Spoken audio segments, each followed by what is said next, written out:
in ARTSHOW, we're totally going to get started early, but I forgot. But anyhow, we are starting at our usual time. I got my shit together, that's right. Welcome, chat. I'm so glad people are here. I had a really busy day, so I totally scheduled this last minute. Like, I had a ton of stuff to do for the day job. But I survived, and I'm very happy to be here today with Chimera and Canales, Ibai Canales, writer and artist, hola, on SOS, and we're going to talk about your book SOS Volume 3, but also Canales, you told us right before the show you want to talk about the Spanish industry, which is very interesting. We've had, as you know, my usual co-hosts on my team on Fiendish are in South America, so we talk about like the South American industry a lot, but I haven't heard about the Spanish industry. So I would love to hear you talk about that. So. Well, it's not that I want to talk about the Spanish industry, but Chimera wants me to, and he's the one paying my bills. He told the funniest story. He told the funniest fucking story to me about Spanish people. Yeah. He met just a short version. He met a retarded guy in Quebec, Canada, and he did not know he was retarded until later. Mentally handicapped. We're on YouTube, Chimera. Please try to mentally handicapped person. I know you don't like to do that. Until later, he learned he was mentally handicapped. And he said, "Oh, it was just like speaking to a Basque person in Spain." So they're all like that, apparently. And I was laughing my ass off. You completely stole my funny anecdote. Yeah, why did you have to tell it instead of him? I feel you're overshadowing him. This is like it was the funniest thing I've heard all day. Isn't that like humor appropriation or something? That should be. It's something appropriation. You're appropriating his Spanish perspective. This is very, very imperialist. Well, I am part German, so there you go. But yeah, wow. So that's the Spanish that's Spain in a nutshell. So we'll learn about the comic book industry. All I know is that's so mean. But all I know about Basque is, of course, the language, because the Basque language is really interesting. It's like a language isolate, and nobody knows where it comes from, and it's like a leftover from like a Neolithic era, so it's not actually Indo-European language. I love it. Okay. Anyhow, if you like look at the grammar and how it's spoken, it's nothing like the other European languages. I love it, and people still speak it fluently today. All right. Let's start with your book. Let me pull it up, and let's talk about this, and we'll jump back into Spanish. Spanish comic stuff. Okay, I'm really glad I brought him. He's like my Tard Wrangler, so I have no idea what you're saying. Like, okay. Anyway. What? You didn't understand what I was. Calm down. These are your guests. Ooh, chill. Okay. Anyhow, I am glad I have some wine with me as well, so that will definitely. Yeah, when you're dealing with Chimera, you have to zen out. I need something to keep my sanity. I decided, okay, I can do this. Oh. Thank you, Alex. That was totally unfunny, by the way.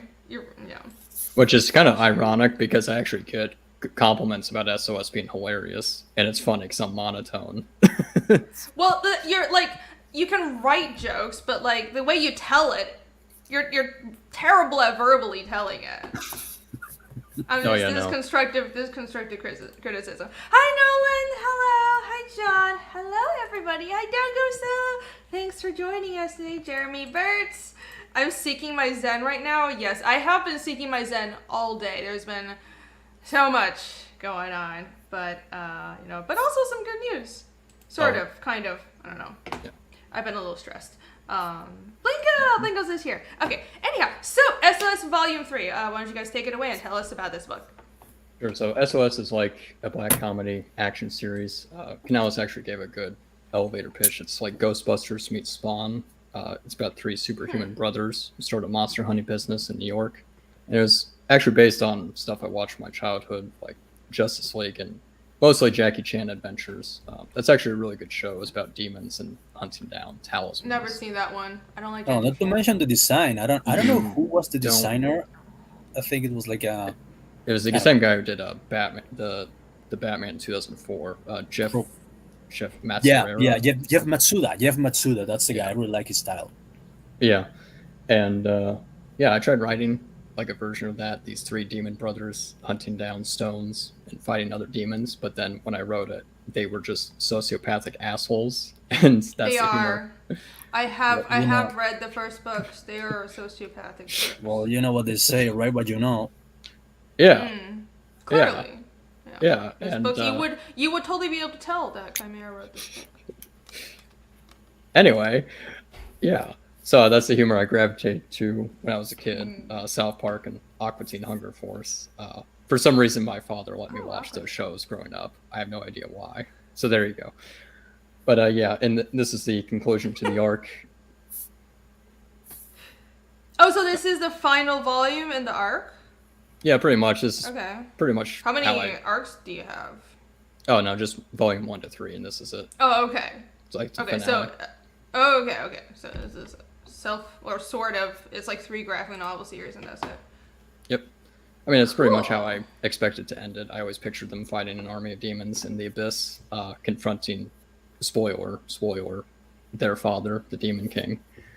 Yeah, big spoiler. But that is cool. That is a nice premise. I like that. Yeah, and if you scroll down, familial ties makes it, nice and personal. if you scroll down just a little bit, you can see Oh, they kind of have more of a X-Force thing kind of going on. They have it's all black notes. and white, right? So Yeah, grayscale. You know, your first 2 books were grayscale, but for people who haven't seen this before. Yeah, it's kind of like Canales and I have similar tastes, like Teenage Mutant Ninja Turtles, The Mirage stuff back in the Yeah, 80s. he told me actually this grayscale, these tones are like are a brush, like a single brush, trying to be a solid color, because the original comic book is actually the first issue we made. It's actually made with the duo shade technique that they use for the Ninja Turtles comic. Like they would use they would draw on a special board, and by applying a fluid, it would reveal like stripes under it, so you could. There's that kind of doing. Yeah. So I tried that effect, and I don't know, it looked kind of weird when printed. Like there were like more patterns. So the reason comics used to use those screen tones is because printing was so shit back then that was the only way you can get gray tones. But like printing is so good now, just use gray. Just do solid gray. It's fine. I like dots and and lines and that kind of shit. I don't know. It You takes have me to back. pay attention to. Right, you have to. If you want to use screen tones, though, then you have to pay attention to the printing size and test print at home first. Because if you don't print it, if you look on a screen, it's fine. If you print it out and the scaling is off, then it can turn into I don't know. I don't know what happened, because I actually used like the dot technique, the zipatone technique in both the first Iron Sights and the Abductables, and in those 2 it worked just fine. But for some reason in Iron Sights 2 there were like more patterns everywhere. So I had to like manually replace all the tone layers and paint them. Yeah, I did not have that problem with Volume 1. I think Volume 1 printed around the same time. I just wanted to say that I wanted to die for the first time in my life. That sucks. Oh, yeah. Yeah, he had to redo like 20 pages before we even started on Volume 1. That was funny. Oh, that sucks. From Iron Sights, no, I had to like probably all of them, because it wasn't at the printing stage already. So I meant before we started Volume 1, Zach had you redraw 20 pages. That was funny. Redraw it or just redo the screen tones? No, he had to redraw pages. Holy shit. Well, this is he got paid. Nah, it's still really annoying though, because he already finished it and then you have to redraw it. No, this is a separate issue. I think it was just the art, nothing to do with the tones. Anyway, back to. Jeez, that sucks. Yeah. Well, he paid you. Yeah. Anyway. Hey, Dango Solo said, no idea you had a book, Chimera, and he backed you, number 92. Awesome. Thank you. You actually got us over. Yeah, you actually got us over 4K, so less than 1,000 to go.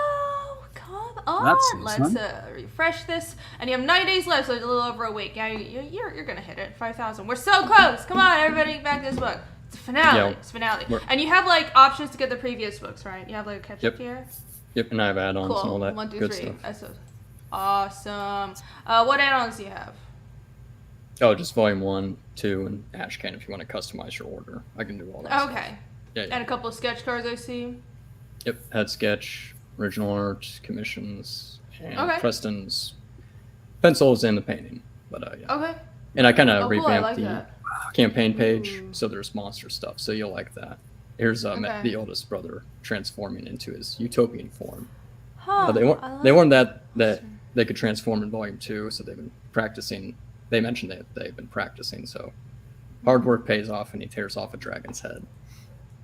Fun. I really like panel 4, where he flies away. That's just straight out of Dragon Ball Z. That's just my childhood. Right there. I can see that. That was my idea, by the way. He just No, told me he flies away, and I was like, hey, how about we make that whole Dragon Ball Z thing, like with the aura and all that? I No, do I see a Dragon Ball. No, I came. Yeah. No, I came up with that. I told you to do that. No, Anyway. I did. Okay. I No. did that. Oh, Shift okay. You're away. both pretty. All right, moving on. Pretty. So, And there's down a- here. Yeah, and there's a demon general. It's really funny. That was actually a bad guy in like a spin-off. I had an idea for. So all the generals have. Yeah. Actually, I have my earbuds in. That was probably a mistake. But anyway. Oh, do you? Yeah, let me just turn down my mic. Okay. Anyway. I'm just kidding. I will try to not make loud noises. So yeah. Continue. Sorry. Anyway, the generals have like specific designs. I think I let's see. I made that guy more alien looking. He has 4 eyes, kind of like Trigon from DC. He doesn't Comics. like this guy on what is it? Panel 5 right here. Yeah, he has 4 eyes. I see the 4 eyes.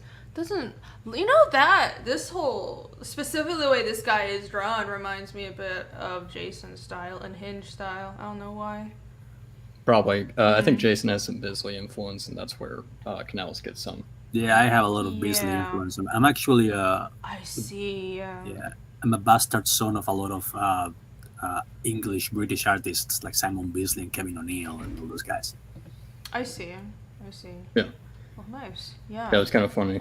So those were like in a spin-off I had. So I had all these fleshed out demon generals with the names and powers and weapons and designs. It's kind of funny how it worked out. That they kind of besides. Oh, keep on going. no, they just end up secondary characters, but I wanted to use them anyway. Mm-hmm. Yeah, so that's Demon General Mulder. Are they in the hell? Like Yeah, the background? Abyss. Iron Abyss, Will. okay. That's pretty cool. I mean, Yeah. your main characters are like sociopathic assholes, but like I like the demons and the general idea. Yeah. Buy this And book, guys.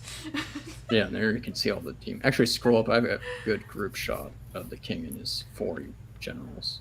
Which one? Let's see, just a No, little bit that's- more. And Oh, hey, it's the reporter.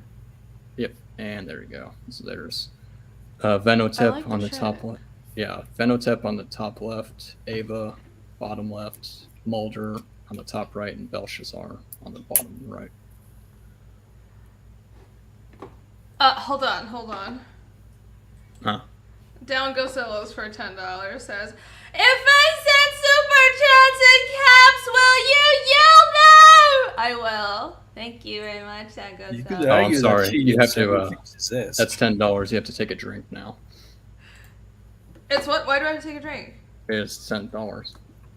Well, I will, if a super chat says to take a drink, I will take a drink. All right. That's been established, but I don't have any super chats that say take a drink, so. Yeah, Jabba says. I will "Do you drink know-" at my leisure. Alrighty. Jabba says, "Do you know any artists from Gibraltar?" What the fuck is he Gibraltar. talking about? Gibraltar! Do you not know where Gibraltar is? Dude, Gibraltar became world famous because it had vaccinated like 99% of its population and still had COVID outbreaks. That's why it became. Isn't that funny? I've literally never. I don't watch the news. No, Gibraltar is like it's like a kind of off of Spanish territory, but it's Oh, from wait. the UK, right? Oh wait, I just remembered. Jabba's trolling you. He's shit talking like the British conquered the Spanish at some point. Is that true, Canales? Oh. I wish they Wait. had. No, Oh, they haven't. The British and I mean they're fought. There was the Armada, but they never conquered each other. I don't know. He's been No, shit the talking British you for were- a while. Oh, I just know see. that. I see how that is. Sorry, Blingo. Oh, there we go. All right, I will take a drink. There you go. I Thank you just very got much, Blingo. Cheers! My awesome Cthulhu cup. Look, it's so awesome. That's cool. Yay. Mm. By the way, I should do a drawing stream this. I know I said I was gonna do it last week, but then I was too busy. But I promise I'll do it either tomorrow or Friday. And I'm very excited because I just went to a liquor store and I got some sake. So I want to drink this on stream with everyone. Oh, okay. So, you know, so yeah. Shit, I feel like I should crack open some whiskey and maybe smoke a cigar now. Go ahead. Okay. No, it's Yeah, not. me It's too. not my cheat day. If this was like maybe a Saturday or Sunday, Sunday night, I may have. Not on weekdays. I'm sorry. I'm a disciplined guy like that. You're a principled man. Mm, Right. Much more disciplined than me. I just drink whatever the fuck I want. More shit talking. Alright. Chan. Well, anyhow, right. Anyway. Moving on from Gibraltar. Yeah, so in Where were anyway, we? in this volume, they work for the military and they get some black uniforms. I think that idea came from when I was reading X-Force back when I was like 18.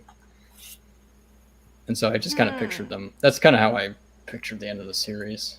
Then I had another idea where they're in the post-apocalypse, like in the far future, fighting Norse gods. And then that idea later became Testament, so I scrapped it. Yeah.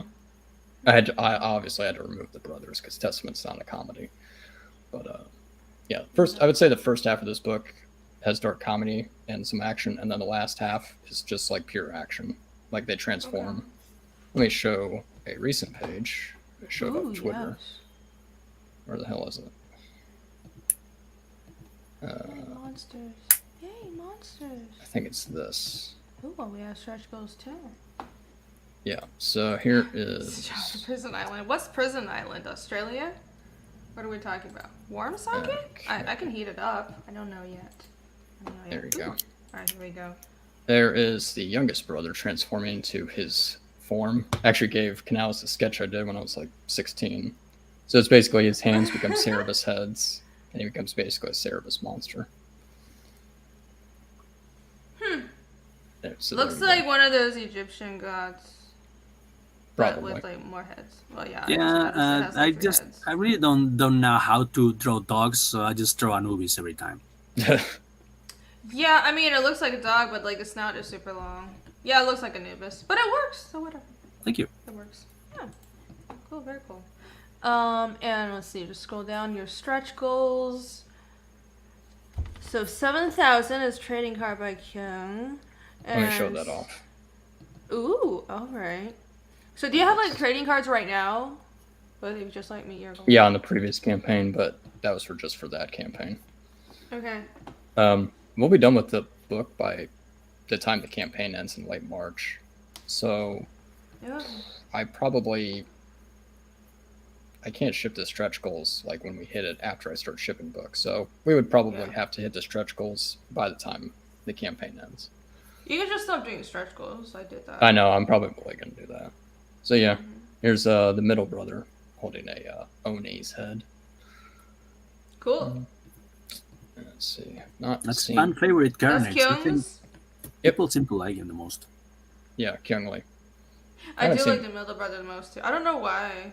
I don't know why either. I thought Megs would be the favorite. No, I like the demon wings. I know. I don't know It's why. just, he's actually funny. He's hilarious. Yeah, he's like an exaggerated version of me. Oh gosh. Well, then I don't like him anymore. 7,500. Oh, print of the cover. So 7,500 is an extra print that goes out to all backers. Yep, and then 8,000 is the print of Testament by Joe Ball. The cover by Joe Ball, anyway. That's actually being worked on right Okay. now. Okay. I think I showed you some. I think so. Yeah. Yeah, some layouts did. or whatever. Yeah, you did. So, But yeah. is that the one with the back? We were talking about the background. Yeah. That one looks good. That's a good one. Yeah, I hope you get to 8,000. Are you? Is this the first 30 days right now? Yep. Are you only keeping it up for 30 days? No, I'm gonna do 60. Okay. It'll So, yeah, go it in. should be Yeah, good. it'll go in demand Okay. after the 60. I'll just ship books afterwards. Okay. Yeah. Should be able to But get yeah. 8,000. Yeah, I checked our metrics. We're actually about a week or two ahead of Volume 2. Nice. So. That's pretty good. I mean, unless your book is terrible, most crowdfunded comics it progressively does better. You would hope. Yeah, for some reason SOS just does better every time. But I mean, that's good though. Yep. That's how crowdfunding comics are supposed to be. Oh yeah, no, my first campaign was a disaster. I didn't do any marketing. I got a lot of backers when I acted like a retard on Cecil's stream like 2 years ago. So, oh, I'm sorry, mentally It's challenged not person. shocking at all. That's what Cecil stream talks about. Mentally challenged person. Anyway, yeah, that was fun. Well, it's Cecil. It's a pretty big channel. Makes sense. Yep. Well, go on. Promotional streams. That's what helps. That's what does it. Yep. See, add-on perks, Ashcan. Oh, you have stickers too. Yeah, I have a bunch of Same leftover stickers. stickers Phil made for me last year. Yeah.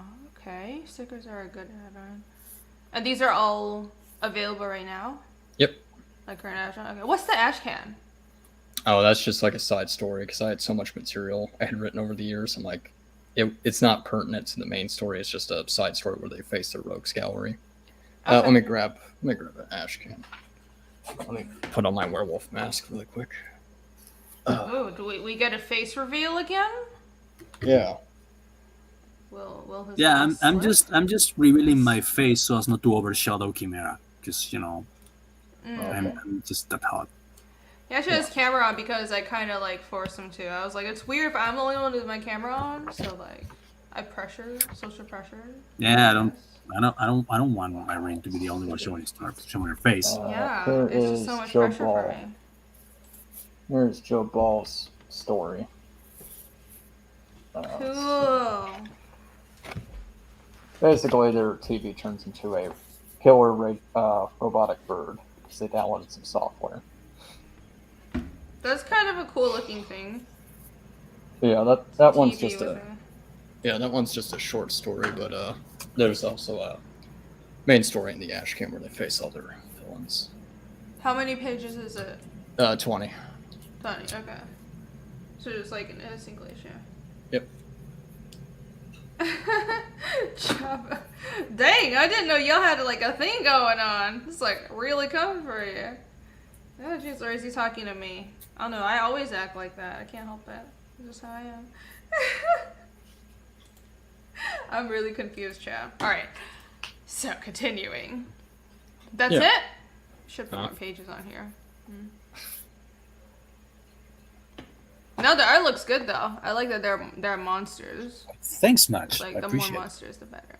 You know? Oh yeah, no, this is where he really shines. Strong. Yeah, monster. man, think and you're- I'm finally getting the chance to draw a lot of monsters because people for some reason want me to draw regular guys talking in a kitchen and stuff like that. No, you just give me monsters and robots and shit. That's what I like to do.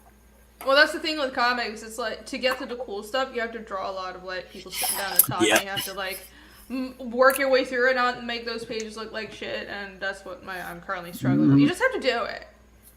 I mean, And my it- first serious gig was Iron Sights, which is like a grounded border thriller, like with just Yeah. like regular people like just shooting each other. And I'm like, I don't get to draw any robots or monsters and shit. It's gonna be tough. You know? Yeah. Well, I think Transformers IP is up for sale or something. So I don't know. Snatch that up, Canales. May have to. I actually, What I, like? I actually domain? began like drawing fan comics Licensing. for Transformers and Transformers Wars. Yeah, So, yeah. I think the license or something. Still Maybe it was 88. G.I. Joe. Another $2 for a drink. All right. Well, I do have wine. Okay, if I finish this, Drink, I don't- drink. I did get whiskey. If I finish this cup of wine, I'll do whiskey. Right now, I'm just drinking wine. Thank you, Blinka. Cheers, everybody. Let me see if Yay. I have any more pages.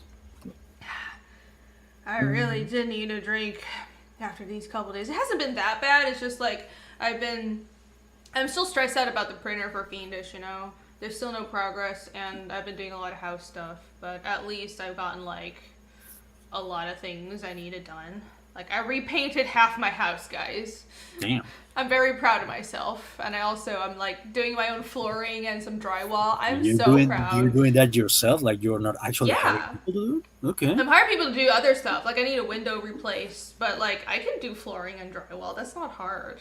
Well, you have my I need to respect, get a man. friend to help me lift the drywall because like a big piece of, it's like I need an 8-foot piece of drywall. It's the only thing I have left to, it's like really heavy, but I know how to do it. I got this. I'm handy. You guys don't know. No, you have my respect, señorita. Yeah. Let me show. That's been my week, and it's been a little stressful, but it's okay. Let me show Volume 1 art, because it's not in the campaign. So yeah, here's when they're trying to be recruited by a demon, and Megas drops him off the roof mid-sentence. And let's see. There we go. And then it transforms, and it is not pleased. That was pretty funny. Yeah. I think your art has been improving, Canales. Yeah, I think so too. That's that's what drawing every day, all day long will do to you. Yeah, especially during COVID. This is actually my favorite 2 panels, because he just interrupts him again mid-sentence. And here's Volume 2, where they are on an alien planet and fight some monsters. Are they like they're pretty much nigh unkillable. That's why they're such brazen assholes. Yeah, I mean, that's kind of pretty much the joke.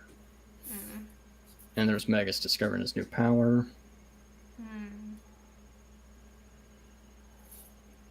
Yeah. Yeah, I like your composition and layout has always been good, Canales. But like, I think your anatomy has gotten better in the art I've seen from Volume 3. No, thank you. Yeah, but I get that a lot. Thanks. I'm glad. It's true. Good job. Good job. Blingo says, "Fly me out to where? To where?" I'm confused. Don't stress the printer too much. I'm not. I'm really not. I email them every week or 2 because I can tell they're also stressed, like just from their tone. But they've been really nice. I'm sure they have like a ton of customers that are just, grilling them for books. And they did tell me like right from the beginning that like we're about to hit a paper shortage. It's like a lot of people are really pissed about it, but there's nothing we can do about it, and it's nationwide. So, yeah. As soon as we have the paper, things will move, but it hasn't yet. Except everybody just tie him up. Oh, well, about that part. I didn't say it. It's a little weird. See, I'm nice. I would never do that. Yvonne is here. Hey! A percussion drill? I was told I had to buy a percussion drill because I spent 2 hours drilling. I was installing like a clothes hanger on a brick wall of my house, and I have like a little normal battery powered Ryobi drill. And yes, I did use a mason drill, but I'm not stupid. But it took me like 2 hours to drill into brick because I had like this weak ass normal drill. So I have been told that I need to buy a better percussion drill or something, because I guess we'll go into the topic of the stream. Canales, tell about the Spanish comic book industry and how why are you tearing me away from what I want to talk about my home renovation shit? Listen. There's not much to talk about. I could just say they're all retards and that's it. Can go into details, but that's okay. No, the gist of it. I want to hear details. I mean, we're gonna be here for a while. We're gonna stream as long as you want. I want to hear about it. Okay. I can tell you. Let me put my art tray away so I can focus on the story. Because I was actually that's how you know it's serious. Drawing SOS while we stream. Wow. I never think. Can you show us what you're drawing? Can we get a closer look? It's actually I don't want to spoil anything. But it's actually the demise of one of the demon generals at the hands of like the 3-headed monstrosity that Robin has turned into. Very nice. Very nice. Well, you can only kind of see the inked parts, but it's like it's full page spread. No, it's several panels. But I do this thing. I think I learned this from Walden Wong. I ink the faces first, so it will be fresher. Yvonne is saying something in the chat. Can you translate? So they're fresher? No, I mean, I feel fresher when I'm like inking the faces, and then I will just ink the rest. If I feel like tired or whatever, it will show less. I see. What I mean? Okay. Yeah. Nos vamos a poner we're gonna get tiresome. Okay, take us away. Tell me. Okay, well, I can tell you of the days of high adventure when the Spanish comic book industry was actually good and productive. I don't know if you guys have heard about guys like Jordi Bernet. Uh, Yeah. yeah, Mhm. Juan Jimenez. He died a couple of years ago of COVID. Yeah. Yeah, But I, like, I like European comics, like more so than American comics. Really, actually, I always thought the Spanish industry was like, of course, like the biggest industry, the Franco-Belgian one, but it's kind of interflows with the Spanish industry, right? yeah, because as I said, that the Spanish industry used to be a thing, and they mostly draw for like the French Belgian market now because we self destructed. I don't know exactly what happened, but we used to be like a powerhouse. Like as I said, we had several of the humanoids guys here in Spain, like Jordi Bernet, Juan Jimenez, Pascual Ferry, all those guys. Pascual Ferry is now working for Marvel, I think. And Mm-hmm.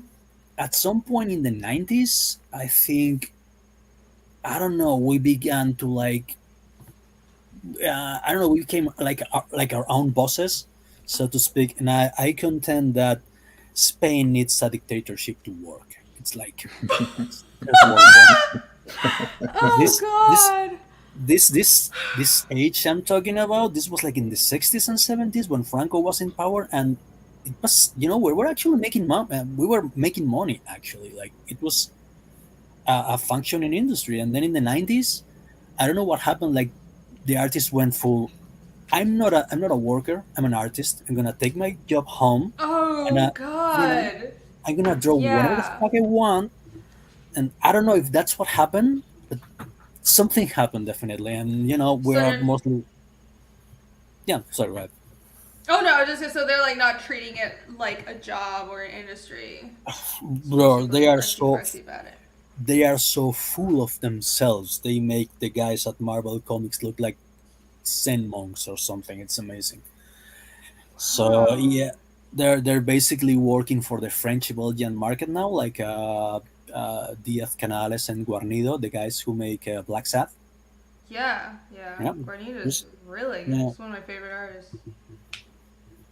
Yeah, and he's worked for Disney in animation in the past. Is he working for Disney now? I think he did at some point. I mean, like his style is like really He animated. You can he tell did. I that. think he worked for like Disney I think France he or did. something. So yeah, and then there's the other side of the equation, by which if you want to be a comic book artist in Spain, you have to work for the government. So you are basically subsidized art drone. Yeah. What? Oh shit! I Okay, I so can't, I how can't so? pretend. Is it like it's just impossible to make a living and you have to use government grants or like what do you mean? Yeah, I mean, it's not impossible. I'm making a living working for the indie market in the US.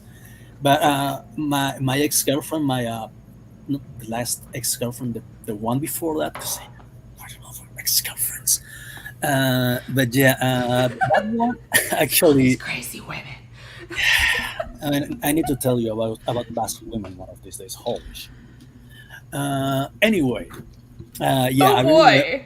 that particular ex girlfriend actually just worked exclusively for the government, like drawing like one-page comics about I don't know, feminism, for example. Oh. Yeah, or like Okay. Wait, so saying that, that's what the government makes you draw? Like, yeah, you basically do like sure. PSAs, like but there's Right. and segments at the end of He-Man or G.I. Joe. You have to draw that for a living in Spain. Right, shit that nobody actually would pay money for. Yeah, Wow. so So is it's. the government like real deep into that shit? Like, that's what. I mean, like the government controls everything now. Like it's so everything works through a, what's the word? I think it's subsidy. Subvention. It's, I don't know what the exact word in English is, but hey Phil, what's up? So yeah, What's up? Hunter Jimmy. Hello. hey Jimmy, what's up? Yeah. So, wait, it seems like the government has a lot of control over like comics and the art industry and all that stuff, but it's not like it's not. I know jack shit about Spanish politics, so it's not a dictatorship. That's a good question. I mean, it's a socialist country, so it is technically a dictatorship, but they never tell Right. you so. Like, it's But not it's like like so it's a right, but socialist countries are not the same as dictatorship countries. I think a lot of like especially the European socialist countries, they're like I don't know. well, They're it's a dictatorship. It's a they're complex. dictatorial about shit that doesn't matter. Yeah, So that's the impression it's I a get. dictatorship of assholes. Like, the government tells you to do stupid shit, and most people agree with it. Huh. So it's like technically like a popular dictatorship. Huh. Interesting.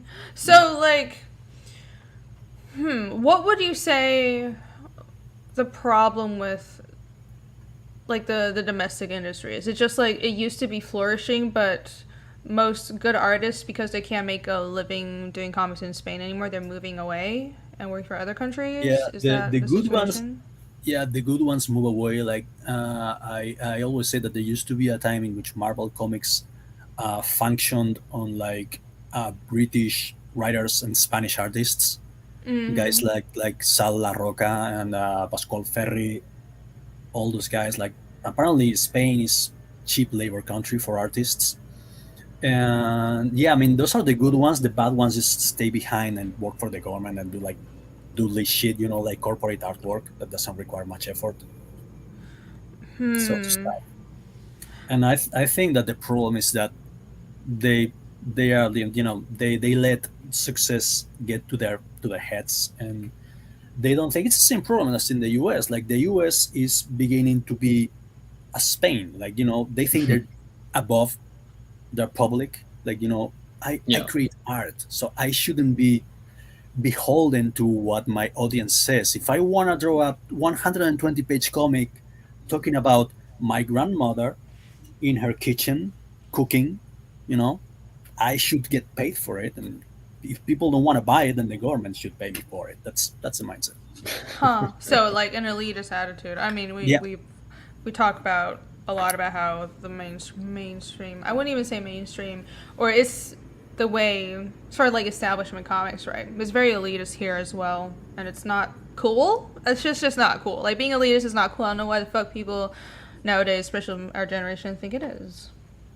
Not to compare all Spanish speaking countries, but it sounds like Marvel also outsources a lot of artists to South America now, and that's sort of like the cheap yeah, labor good art, like a lot of really good artists from South America. But I know Marvel don't pay them to work South America and Philippines, and they Yeah. just pay them shit, and they're really good artists, and you know they don't want to pay American artists. If you ask for more money, they just hire someone from South America. And we had 6x6 Comics on before, and they were talking about the Mexican comic industry, how there is a lot of talent, but pretty much the only way to make a living is by like getting government grants and making that's comics for government grants. there you go. It's the same mindset as in Spain. You are becoming Weird. like Spain right now. Holy shit. It's scary to behold. Isn't that sad? I think it's like, broke off for a fucking reason.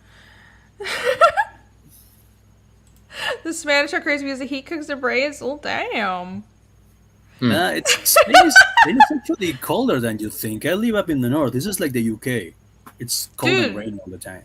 Europe is so north. I didn't even realize. So I did like this math trivia, and then I realized that holy shit, Europe is really north, and it's only really far. It's only warm as it is because of like currents and shit. But yeah, I don't know. I want to go. I still haven't gone. I can't wait till like they let people travel again. That would be great. I'm gonna go there. Well, we can exchange places because I want to go to the US. I haven't gone there in like 2 years now, and Oh I'm yeah, itching. I want to go there. I miss New York City, even though I don't think I more want to than go to New York City welcome. anymore. I don't know. New York is. I don't know. I don't want to believe like people who are saying it's just like a shithole now. I love New York. My dad's from New York, but I don't know. I'm kind of liking it where I am now. Like I found big cities here more and more distasteful. So I'm like, like Florida. I like being in the mountains. I like being in the middle of I nowhere. want to I want to retreat to It's nice. somewhere, I don't know, somewhere remote in Texas or maybe the Appalachian mountains or something. Just want a farmstead and a lot of guns. Oh fuck yeah! Like my dream now is like when I was like 21, my dream was like I'm gonna live in New York and have like an apartment in New York. It'll be so cool. And now I'm like fuck all of that in every way, in every sense of the word. I'm gonna own property in the mountains, and I'm gonna be as self sufficient as possible. I'm like, what a difference 10 years makes. And I want everybody to leave me alone. I just want to sit on my porch with a Winchester on my arms and tell people to get out of my fucking lawn. That's That sounds appealing too. But I also want to have corgis, a bunch of corgis, an awesome art studio, and cute animals, and then I'll sit on my porch with a Winchester and tell people to go away. I'll take it. Hey! Come to America! Hi, I think I actually have Beatrice! to What's fly up? to Mexico and sneak through the border because I think that's easier than just traveling. Oh no! Okay, I can actually do too. that for some reason. probably. I mean, I would love to go there I legally, mean- but they won't let me. So I just join I'm not a even- migrant caravan. I don't want to get too into it, but really, that like clearly works, and people know it does, and it's sad. Yeah, and it's sad. I actually really liked Florida. I used to think Texas was the promised land, but it's becoming more blue recently, so I'm thinking of moving to Orlando or some shit. It's really just Austin. Well, I don't know. I like Texas, even though I lived in Austin. I'd hated Austin. But the thing with Texas is everything is just so, like, spread out. And, like, really spread out. Not even, like, here in Georgia or Florida. It's, like, America is spread out in general. But here, at least, like, it's, like, small town to small town. But Texas is, like, stretches to nothing. And, like, I don't know why. I just don't really like that. I think it's just a little, like, too open for me. It's a little weird. And it's really inconvenient. But, like, I like Florida. Florida's, like, my fallback. I'm like, if I need to flee, I'll go down there. Well, when I went to I've been to Miami MegaCon, once. yeah, when I went to MegaCon, I was in the middle of a protest and they were anti-vax and they had megaphones. I'm like, oh, this place is great. Like, I want to live Florida's here. ornery. Florida's ornery like that. Jeremy Einsman says, hey, I'm a South American writer. Why isn't Marvel hiring you? I don't know. Yeah, why isn't Marvel hiring you? What's up with that, Marvel? You're I thought you're technically all about North hiring American, but minorities. You only live in South America, but you're originally from the north, right? I don't know. Well, I mean, you have to gain Really? 400 I don't pounds. know. You have to gain 400 pounds and dye your hair blue. I'm sorry. I know, I mean, I don't even know. I don't know.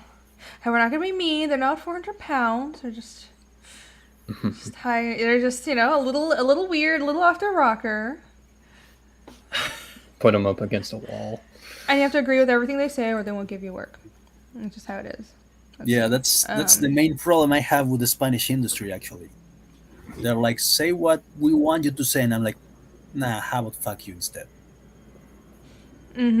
That's the same with a lot of like elitist-y, I guess, institutions now, and it's not just with comics, but that's sort of what a lot of like, I don't know what to call it. I don't know if like saying consumer revolt really makes sense, but I really think that's what it is. If whether you're talking about like Comicsgate, Gamergate, I mean it's consumers and like creators who actually care about the product revolting against elitism. That's really They're all trying, it is. like- And they they're could trying smear to, it like- as much as they want, but that's all it is. It really is. They're trying to like lump a lot of people together in the same group, and really the only thing we have in common is that we've had enough of this bullshit. That's just it. Comics I think suck. so. I think it's like general anti-elitism, which I heavily agree with. And I don't know. But yeah, man, it's the people I met at indie comics. Like people have all sorts of perspectives, but it's pretty like being sort of not even just like anti-establishment, because that can mean anything, right? What do you mean by the establishment? But sort of against elitism and actually caring about the product and putting product first. I heavily agree with that. That's a very strong binding force, I think. Alex VRB says Ibai Canales is based. Come join us. I'll send you some ammo. Come to America. Man, I'll You are assure welcome if- anytime. Thank you. If I ever become American, I will become like the most hardcore libertarian guy. Like I will go around with a "Don't Tread on Me" T-shirt and a tricorn hat and a musket. Dude, like, that's what's weird is a lot of especially first or second generation immigrants are like very, I don't know, they like the idea of like they come here because they like being independent and they want the government to leave them alone. And it's weird that there are, what do you call it, the people who currently say they will stand for minorities, immigrants, they don't really though, right? They don't. They only support minorities or immigrants if they agree with certain ideas and policies. And I don't want to get too into politics, but I think there's no avoiding it because this impacts our work so much and what we're doing here. There's people. There's No, I don't think they actually support. Like, Weisman once said minorities. that most people, most politicians who say that they want to save the world actually want to rule it, and That is think, true. yeah, it's the same for minorities. Like whenever somebody tells you that they care about minorities, they only care about using them for something. That's true. I think that's sort of a thing you awaken to, and I think I believe that, especially in my early 20s, like it's sort of more bought into. I'm gonna pour myself some more wine, so if you guys want to drink, feel free to, because I don't want to be the only alcoholic here. And I think when I first joined Marvel, I had more of I believed in that. I thought that was back when like feminism was all the rage, and I thought, yeah, you really do care about female creators, and it's so great, and they're hiring all these girls, but then I just realized that they really didn't, through a bunch of things that I won't get into, and a bunch of issues that I had working there, I sort of just got the vibe that they don't really care about you as a creator, and they don't want to promote you. They want to use you as a symbol and as a token. I don't super like that. And or maybe it's just not for me. Like, I'm really independent. Like, I have a really big problem working for people all the time, like permanently. I can work with people, but I have like a huge problem like being someone's employee, and which is like, I don't know, I hope nobody from my day job is watching, because they're like recently my team, like my boss was like, they want to have this meeting about, hey, I want to talk to you about your aspirations at the company. I was like, I'm just here for the money, man. And I do really like my day job, but I like my comics more. Like, it's a nice day job, but at the end of the day, like, it's not my dream to climb the corporate ladder. I want to be fucking independent. I want to own my own fucking company, and I want to build my own shit. Yeah, they do that once a year at my job.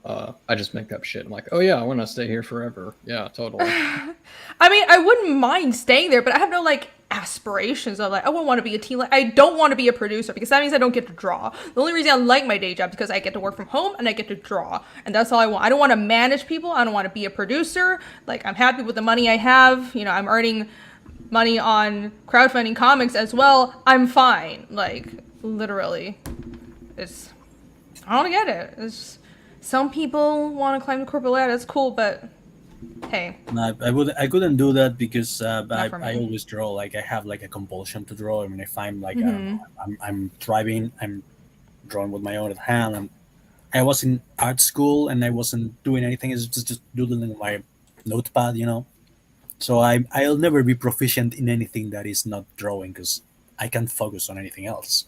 Mm-hmm. Except fighting. Yeah, fighting. Yeah, That fighting. That's my day job actually. I work at a gym. I teach people how to fight.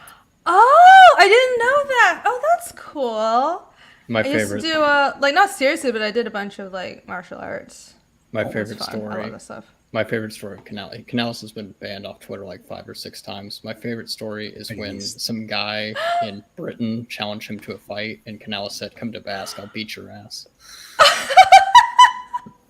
I mean, damn. what was I supposed to do? Like, hey, no, man, let's just talk this over because I'm really peaceful. No, you want to throw down? Let's throw down, motherfucker. It's not the end of the world, It's just a fight. Yeah. People who challenge others to fights over the internet probably are the last people to know how to fight.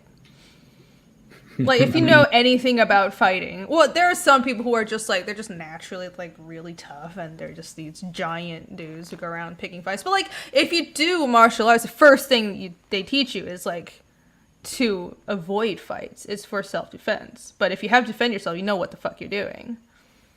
I just know that as a kickboxer because that's what I do. Punches and kicks hard enough inside the ring, I don't want them on the street. I've had enough. I had my share. So I firmly believe that people who have experience fighting don't go around looking for fights. Yeah, keyboard warriors. That's right. There's a lot of those. Except people like to have too much power though, because they can say whatever they want, and they get a bunch of their friends to believe them, or a bunch of people with weak minds to just believe whatever smears they throw around, and then they get those people to harass you. And it's shit. It's shit. Like Twitter can be really toxic, but fuck them. Fuck them. That's right. That's why I'm not Twitter anymore. It was driving me even crazier. I was like, yeah, I was like gonna tag you. I was like, what's Canales' Twitter? Oh wait, I can't find it. I mean, you could have find me under like 7 different ads a year ago, but I don't do it anymore. It's too time consuming. It was negatively affecting my already decaying mental health. So yeah. Yeah, I understand. I know, I kind of I've managed to find a zen where I'll post I mostly just post art, but occasionally I post a little bit of opinion. But then it's just I've reached a zen where I don't give a shit how anyone responds. And there have been a couple of instances where there have been crazy people posting, I don't even remember what the fuck for. A while ago there was a thread. What were those people saying? I was talking about pay in comics and how mainstream comics don't pay a living wage, which they don't. And then 2 or 3 absolute spurgs were just screaming about, no, it's not true. I don't believe it. There's proof, and you're just complaining because you want more money. It's I don't want more money. I don't work for Marvel anymore. I'm just pointing out the fact that mainstream comics doesn't pay that well, and if you have the ability to, you should try to go indie. And they're like, no, you're just whining. You just want more money. It's okay, whatever, bitch. And then they blocked me. So I was just I don't care. It was hilarious. Canales, she got to meet Will. I think it was Alpha Dog Studios. Do you remember that guy? Yeah, that guy was. Right. That guy was a super. Yeah, the guy that Mike. Let's see. Mike and Doug were arguing over, and Doug made Mike cry. That was the guy. Oh. Gosh. Yeah, that guy's a super mega spurg, so don't worry about it. Okay.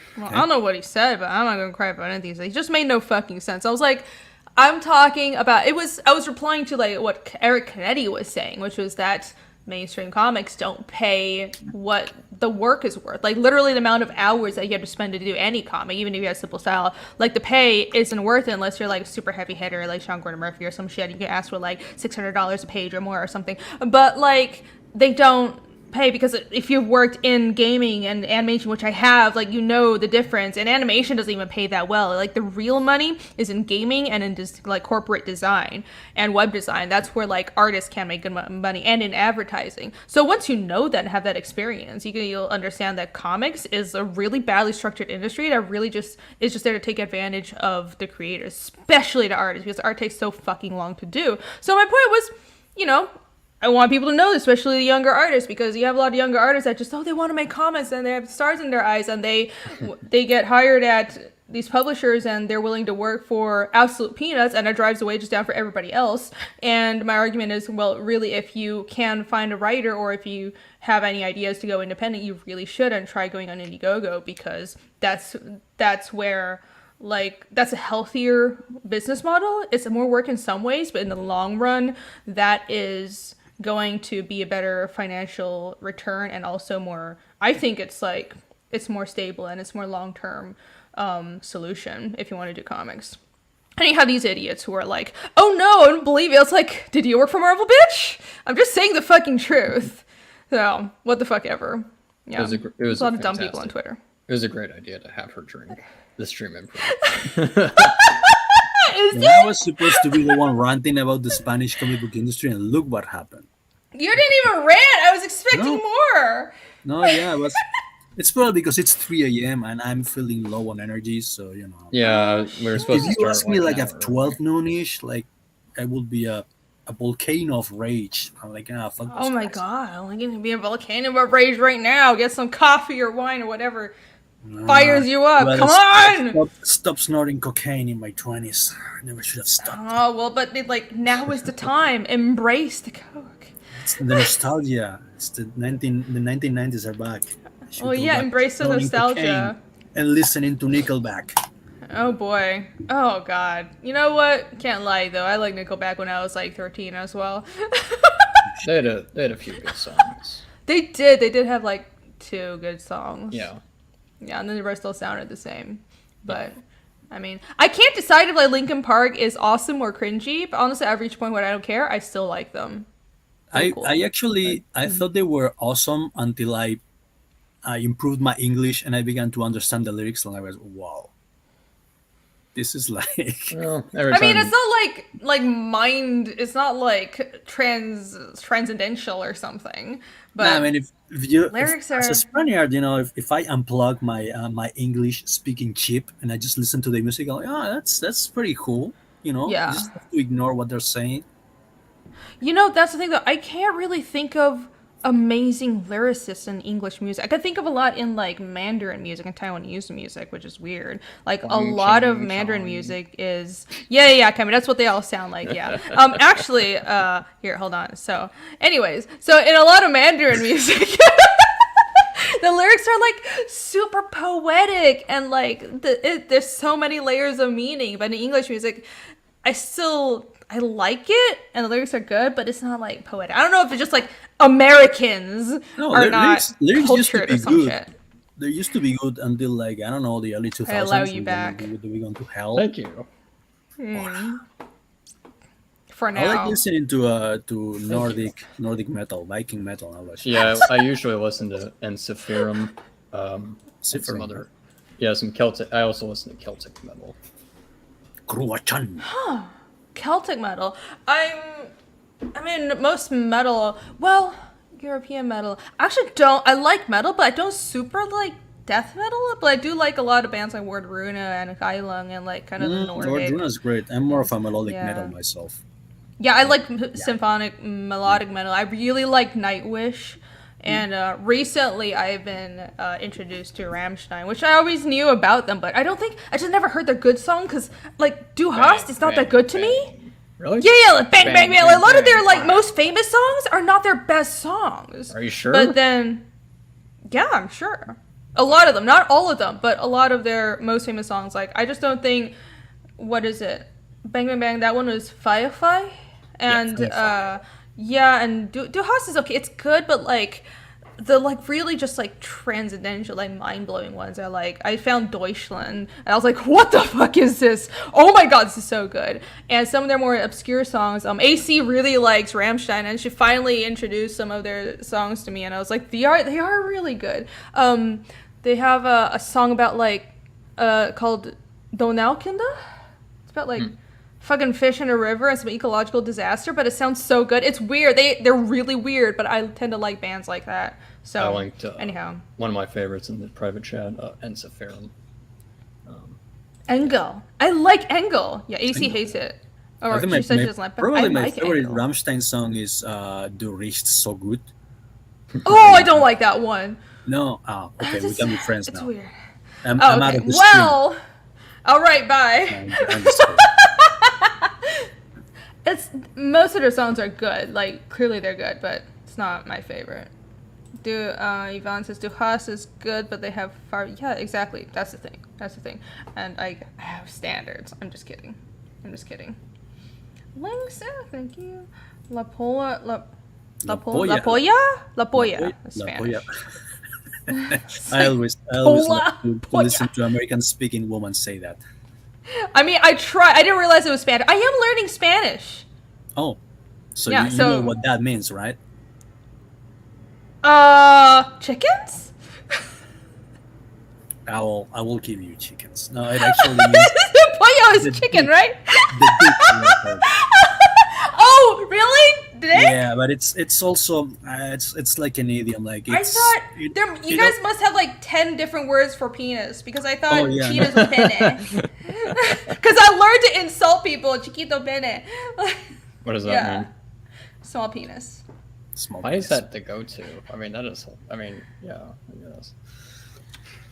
And I had like one guy from a Colombian guy in high school who would always say that. But okay, la polla, that means the penis? It's Why would he?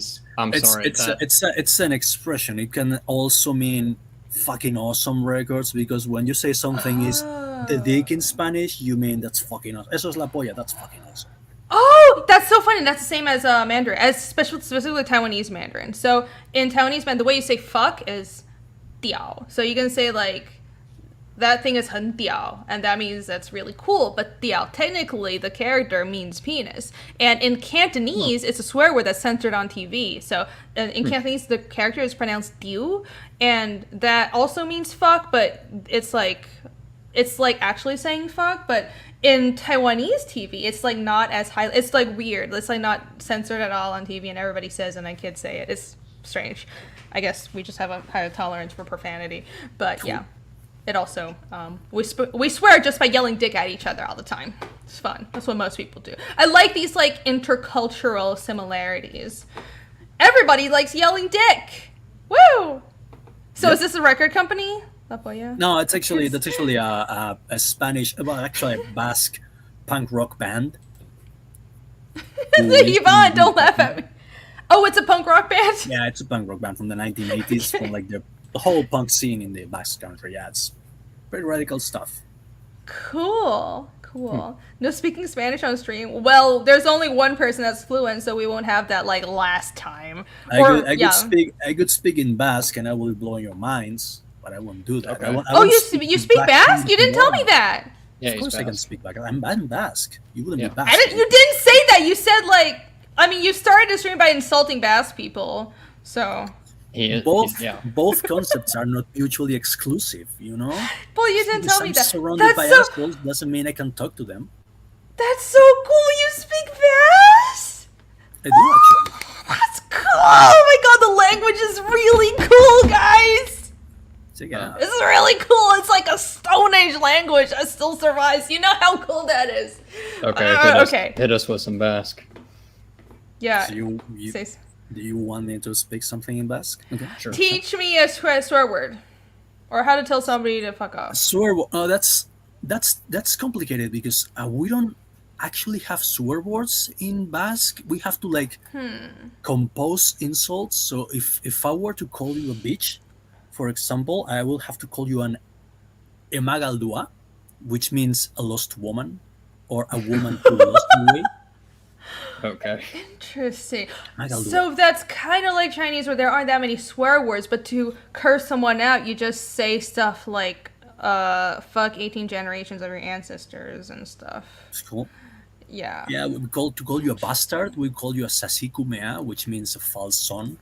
Sasikumia? Sasikumea, yeah, that's a false son. Like Sasikumea. you're not the actual son. You're right.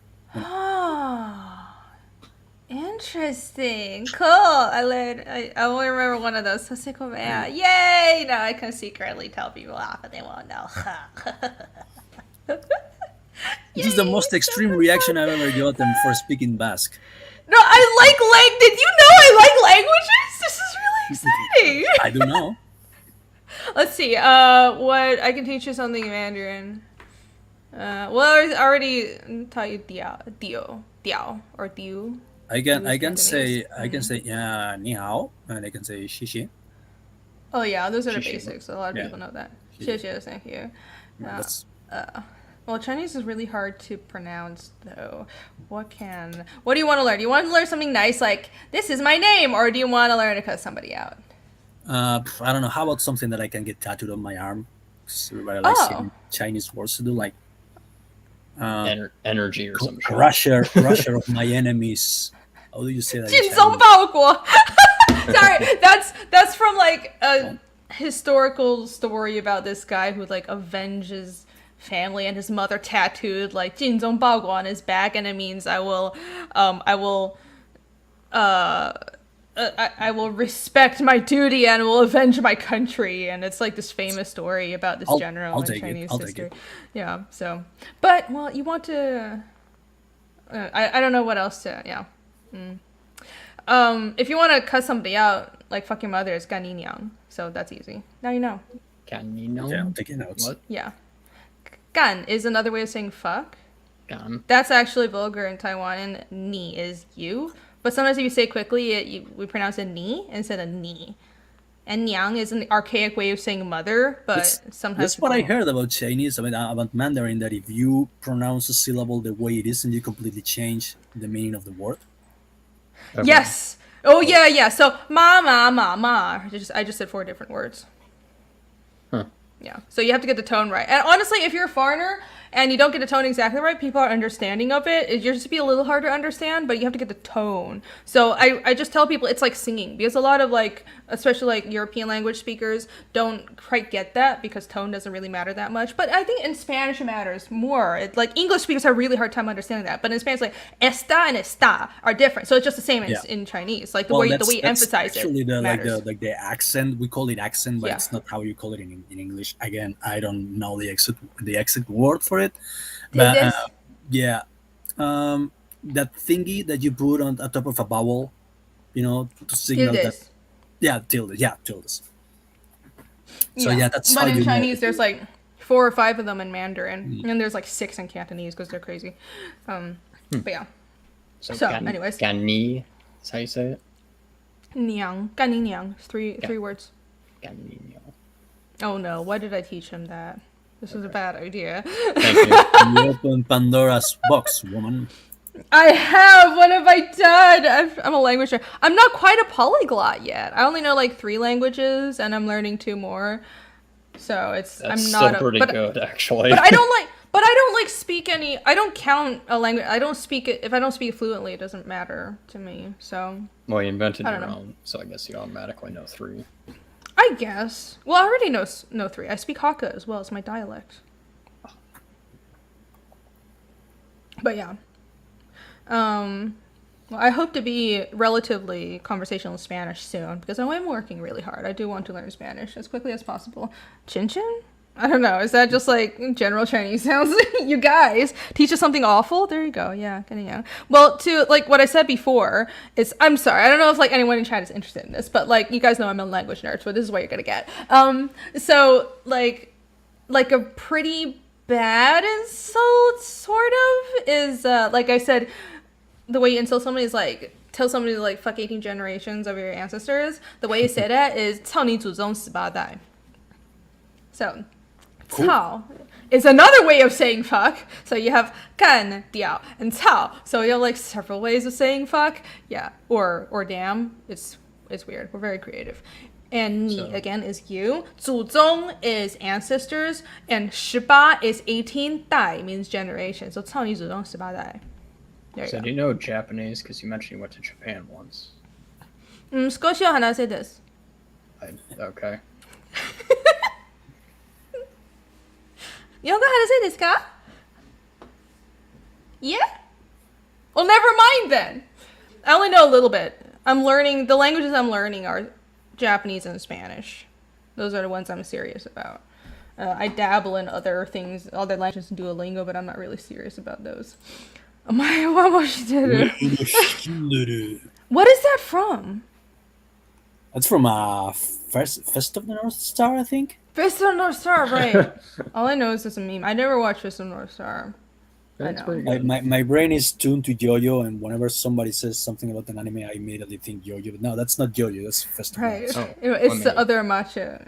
This one. Oh, you Can said I so. type in the chat? I will. Here we go. I had to change my avatar. You mentioned JoJo.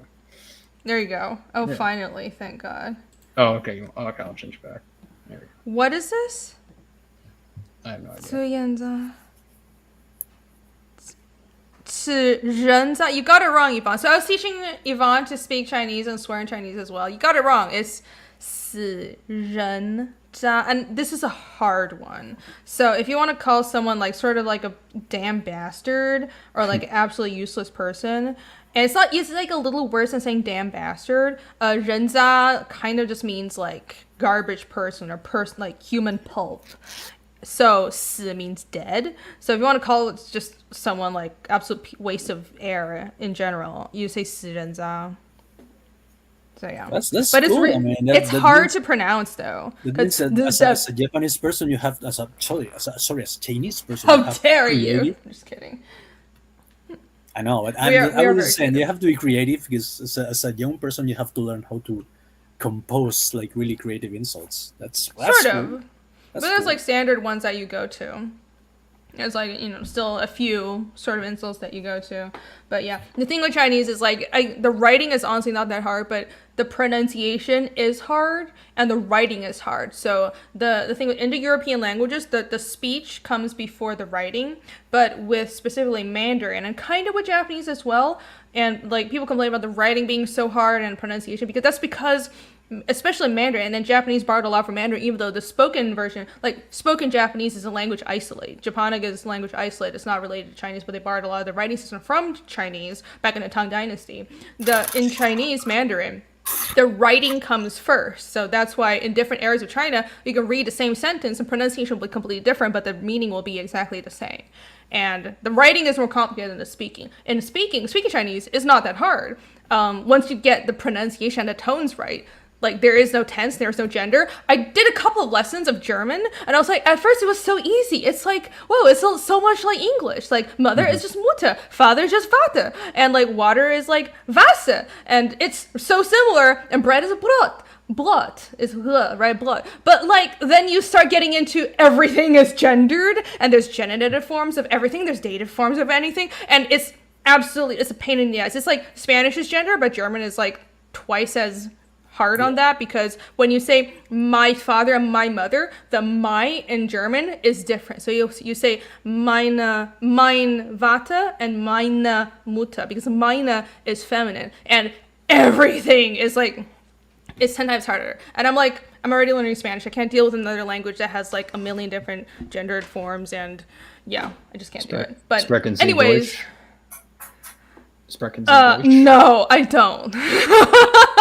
I remember learning a little bit. My dad taught me when I was like 13, and I think I forgot it all. But I remember being able to speak a little German when I was younger.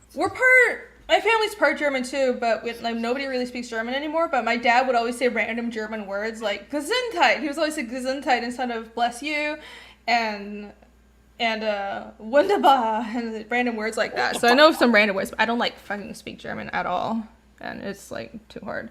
Oh yeah. Plus, like everybody in Germany speaks English, so why would I do that? Yeah, and for some reason, my grandfather's family spoke Polish because they were ethnic Germans, but they were from Poland, so that was weird. Oh, interesting. Yeah, my family is like 3rd or 4th generation. Like we didn't pass down any of the languages. I don't speak any of the languages, except for one branch of the family who still speaks Hebrew, but I didn't really know them that well. But it's pretty cool. Bang bang chopsticks. Yay, I'm learning. Oh, I was supposed to spell it out right now. Which one do you want me to spell out? The swear word, the 18th generation swear word? Okay. But like pinging is weird. So there's this great video of a guy saying Taiwan #1, and all these Chinese people just start swearing. Like they cannot handle shit talking. Mainland China. They're like fuck you. They have like the worst insults. Like fuck you, fuck you. And, like they do not know. He just goes Taiwan #1. Oh fuck you, no, Taiwan #2. Oh, Japan #2. Like. Oh, wasn't that gaming video? Yeah, where the meme comes from Taiwan #1. Yeah, the guy just basically just trolls like Chinese players. He just follows them. That's the thing, though. Also, that's on YouTube, and YouTube is banned in China. So the people who are on are like regular Chinese people. Like, yeah, people kind of believe in the whole idea like Taiwan belongs to China and shit, but like regular Chinese people are not fucking that militant or crazy on average. Like the older people kind of are. The older people are like the older generation a little more insufferable, like people who grew up in the famine and shit. But like most people of our generations are not that bad if you get to meet them. It's just specifically the people who are on Twitter, like the reactionaries and like the Wumaos, like a lot of those are actually paid shills. So and there's a lot of them. It feels like a lot, but they have a lot of people and there are a lot of their paid shills. So just realize that. So I guess that's why the government has to like tighten the grip on the population, because a lot of the population don't get along with what the government is saying, right? I would say, I don't know, it's weird. I think most people kind of like just want to get by, right? but they just want to you just want to live and get by, and people want to like make money and not starve anymore, because a generation ago people in the mainland were starving, and that's good enough for most people. But like most people are, it's not like there's a huge section of people who are anti-government, but I think there are a lot of people who realize that the government is like very imperfect and doesn't really represent the common person, but there's nothing they can do about it. So like it varies a lot among like normal Chinese people, but I think like the general idea is like most people know, like, you know, you have like a super red type, so the average person like knows the government is like imperfect, but like they just want to get by, and they just feel like there's nothing they can do about it, just how it is. Right. You know, at least that's the impression I get. But anyways, yeah, it's funny. It's funny where I'm surprised I haven't gotten more Wuma in my comment sections, but I'm not like, I don't know, I'm not that big of a channel yet. Wait till if I get to be a bigger channel, I'm sure this will be very triggering for a lot of people. So fuck them. Never taking it down. Fuck them. You never go full Joe Rogan, and you never make an apology video saying, "I never should have said the N-word." Oh my gosh, Joe. Like that shit. I mean, I get it. He's honestly really nice, but that's why it pisses me off how they're going after him, because like he is such a nice guy, and the things they're saying about him are ridiculous. I don't know. It's Down goes I'm, like, Solo very- saying something. I have no idea what he's saying. hold on here. I have no idea. He said, for $10 generous dollars, tell me to don't die, Chimera. Don't forget to yell, oh! Tell me to don't die, Chimera! I don't know what that means. Well, listen, this is not me saying it because I'm a nice host, but it's screw 18 generations of your ancestors. Which one? Yes. They're like Irish and German fucks. I mean, I don't know, I guess, Django, so you'll have to pick one. The Irish then. Can okay. you Okay. I pick honestly don't one care. branch of the family? And don't Nobody forget cares. to yell. Technically, my mom's side comes from County Limerick, which was invaded by Vikings 900 years ago. So. Oh, there that's you go. so cool! Whoa! And- Yeah, and I have a little. I was English, switching. So. Sorry, I forgot about the whiskey. Okay, now next cup will be whiskey. Here. Oh I'll shit, open man, this you're for making me next one. thirsty. Holy shit. You should. I mean, it's just a couple of drinks. You know? Yeah, I don't know jack shit. My family's weird. Like, my Western side doesn't really... I mean, I didn't grow up with them either. I grew up with in Taiwan. But the Western side of my family doesn't really talk about, like, where they're from in Europe. I think especially my grandma was, like, kind of ashamed of her heritage because, you know, she's... I don't get why, because they're all Jewish. They're, like, when my...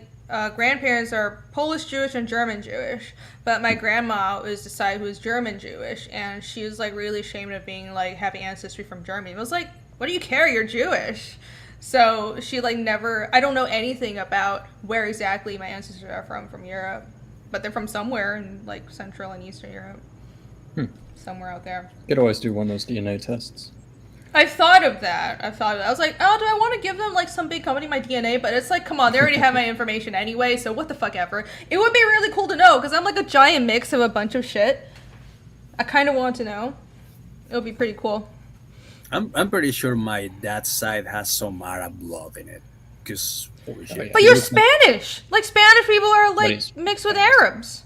I mean, there's no point in there's people who actually believe that, but there's no point in thinking that at some point the Spanish are racially pure. Like, we've been conquered by so many We're conquered by the Arabs! Romans, Greeks, Arabs, like, Goths, Visigoths. Come on, like. Yeah. Like, what?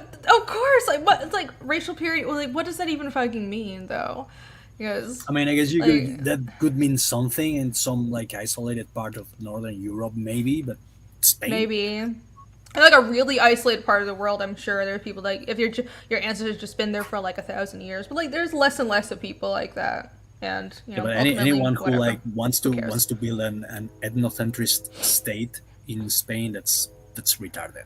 That's so weird. Spain sounds like it's just been like super mixed with like the Moorish conquest and everything, and I mean, the don't know. Basques, some Basques are actually trying to do that, and some Catalans are actually trying to do that, like become ethnocentrist and like, what Huh. ethnicity is Catalan?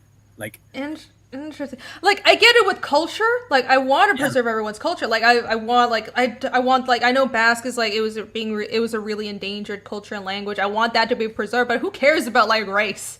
It's not. It's so irrelevant. Yeah, that's true in the chat. They say the genetic tests are all over the place.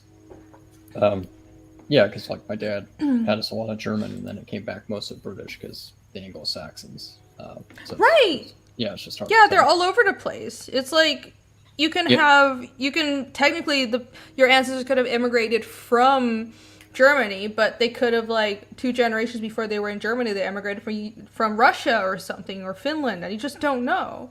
So Well, like my people DNA move. test. Yeah, my DNA test came back pretty accurate, like half Irish, and then the rest is English, German, and some Polak. So I it's do pretty wonder if accurate. I'm like I do wonder if I'm like any part Anglo, because as far as I know I'm not, but you know that would be Probably. interesting. Well, Yeah. the Jew is mixed with Europeans, so most likely. Well, yeah, but like I think they have in those DNA databases they can recognize Ashkenazi Jewish DNA. It's like quite separate actually from like average Europeans. So that'd be cool to see. I would actually take one of those tests if I hadn't taken so many PCR tests already, and I've had like my share of giving companies my DNA. Oh right, yeah. It's like well, I'm sure like I've donated blood a lot, so if someone wants my DNA, they already have it. So whatever. Like I should just do a test. It's kind of cool. I want to know. Yeah, you have better luck just looking up your grandparents and your great-grandparents' names. My grandma was really into that, and then she tried interviewing my dad's parents, and they basically told her, like, yeah, we're orphans. We don't know. Leave us alone. Oh gosh. I know a little bit. I think but the furthest back I know, my aunt has some records, but we just have records back to Ellis Island, and that's all I know. It's like 1924 or something or 28, I can't remember. But that's as far back as I got. Yeah. And yeah. We were able to, because my grandfather was adopted, so I have a German surname, but we're not German on that side. It was pretty interesting. We found out his mother was an illegal immigrant. She got deported back to Germany. So I'm actually not supposed to be here. So Oh, how dare you. I'm an anchor But you're baby. born here. Well, my Yeah, Yeah, grandfather, but you're born. my grandfather was an anchor baby, technically. So Technically, like an Aryan, you're an Aryan wetback then. I don't know. She was definitely German, but the father, the guy that knocked her up, left her, and we found out he was Polish. Damn. Well, damn. Wait, so he stayed in America with their kid and she got deported? I have no idea. That's wild. Well, maybe she came back and did it legally. I was never able to find his name. Yeah, my grandma's name's super fucking German. Hess. Isn't that German as shit? That's that side of the family. So it was like Strakowski and then Hess. And I've had like I want to do a test just because you can do multiple tests, you might get different answers. Yeah, that's true. Yeah, I want to do that as well. But also like I get a lot of questions about like where the number of times I have to spell out my name and explain to like just random people that I'm like just buying stuff from or like at the random store, just like, wow, where'd you get that name from? I was like, I was born with it. I know I don't look like it, but it's my birth name. It's really funny. Well, they're asking like if you have bought it somewhere. Like, is there like a market for surnames? Well, people think I'm married. That's what it is. But it's like, I'm not changing my name. I love my name. Oh shit! One of your ancestors was the coach driver for the Duke of Saxony, so that makes you technically royalty. I don't know. I mean, but if you're a coach driver, you're not royalty. You're just upper class, right? Or coach driver, probably tangentially royalty. But like, if you are the Duke, if your ancestors was the Duke of Saxony, then you'd be royalty. But you said the coach driver. That's still pretty cool, though. Only thing I have is great-grandfather was a bootlegger. That's about it. Well, my It's grandfather once bit the shit out of a HESS. punk in Brussels, and he broke his fist against his spike necklace. Wow. I don't have that colorful of a family history. My grandpa was an artist. My That's it. father's side are manchegos. I don't know if you know what that means. What's that? From La Mancha, like Don Quixote. Is that how you say it in Spain? Quixote? You actually say Don Quixote with that sound that hurts your throat. Quixote. Oh, okay. Yeah, okay. But I don't know what The Yeah, former. well, that's like they're basically Spanish cowboys from like the Great Plains on the middle south of the country, and they're like Yeah. Sicilians. They have like that Godfather Part Two thing going on, like with a lot of folding knives and personal vendettas and shit. So yeah, my father's side tend to get into quite a lot of fights and because maybe that's Wow. where my fighting side comes from. Interesting. That's so interesting. Yeah, like my ancestry, everyone in my like family and entire extended family are like very law abiding, and as far as I know, I'm not related to any outlaws. A few drunkards, but not any outlaws. So I'm like, what happened to me? I mean, I'm not an outlaw, but I'm like very much like leave me the fuck alone and grr, get off my lawn, and nobody else is like that. I don't know what the fuck happened to me. Maybe my grandma. My grandma was like a very ordinary New York Jew, and that's probably where that comes from. Oh, Belgium. Oh yeah, that's the thing. My family, my both my father's and my mother's families emigrated to Belgium back when the Franco years in Spain. That's where they met, and that's why I like comic books because Belgium is the European capital of comic books, like the French Belgian industry and all that. Yeah. So Yeah, my dad got Franco-Belgian. my dad got a taste for comic books there, and when I was a kid, he would like buy me comic books as a reward for being a good student or whatever. Do you know That's so why? cool. Do you know why comics are so successful in like France and Belgium? Good question. Oh, Oh, you're asking me. I thought you were gonna explain it. I have I no don't know. idea. I know that Belgians are like Belgium is a really sad, gray-looking country. It like rains and snows all the time, so they just like to spend time indoors. So Hmm. they like to read, they like to eat, and they like to tell jokes. That's what I think, but that's what I know about Belgians. So I don't know. That's there's something to that. Hmm. Yeah, I do wonder, like, sometimes I feel like despite the movies and the Hollywood adapting the MCU and DCU and all this shit, like, American comics are still the least respected of the comic book industry, like the major comic book industry. So I'm just like, what are we doing wrong? Why aren't I don't know. I'm just really frustrated over like in Europe Well, it seems like right now, it's you treated guys are like an doing it. art.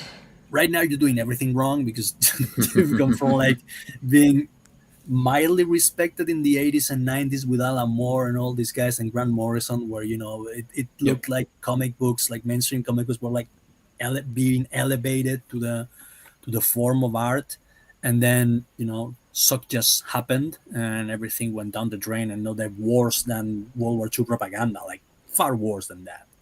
Yeah. But yeah, Hmm.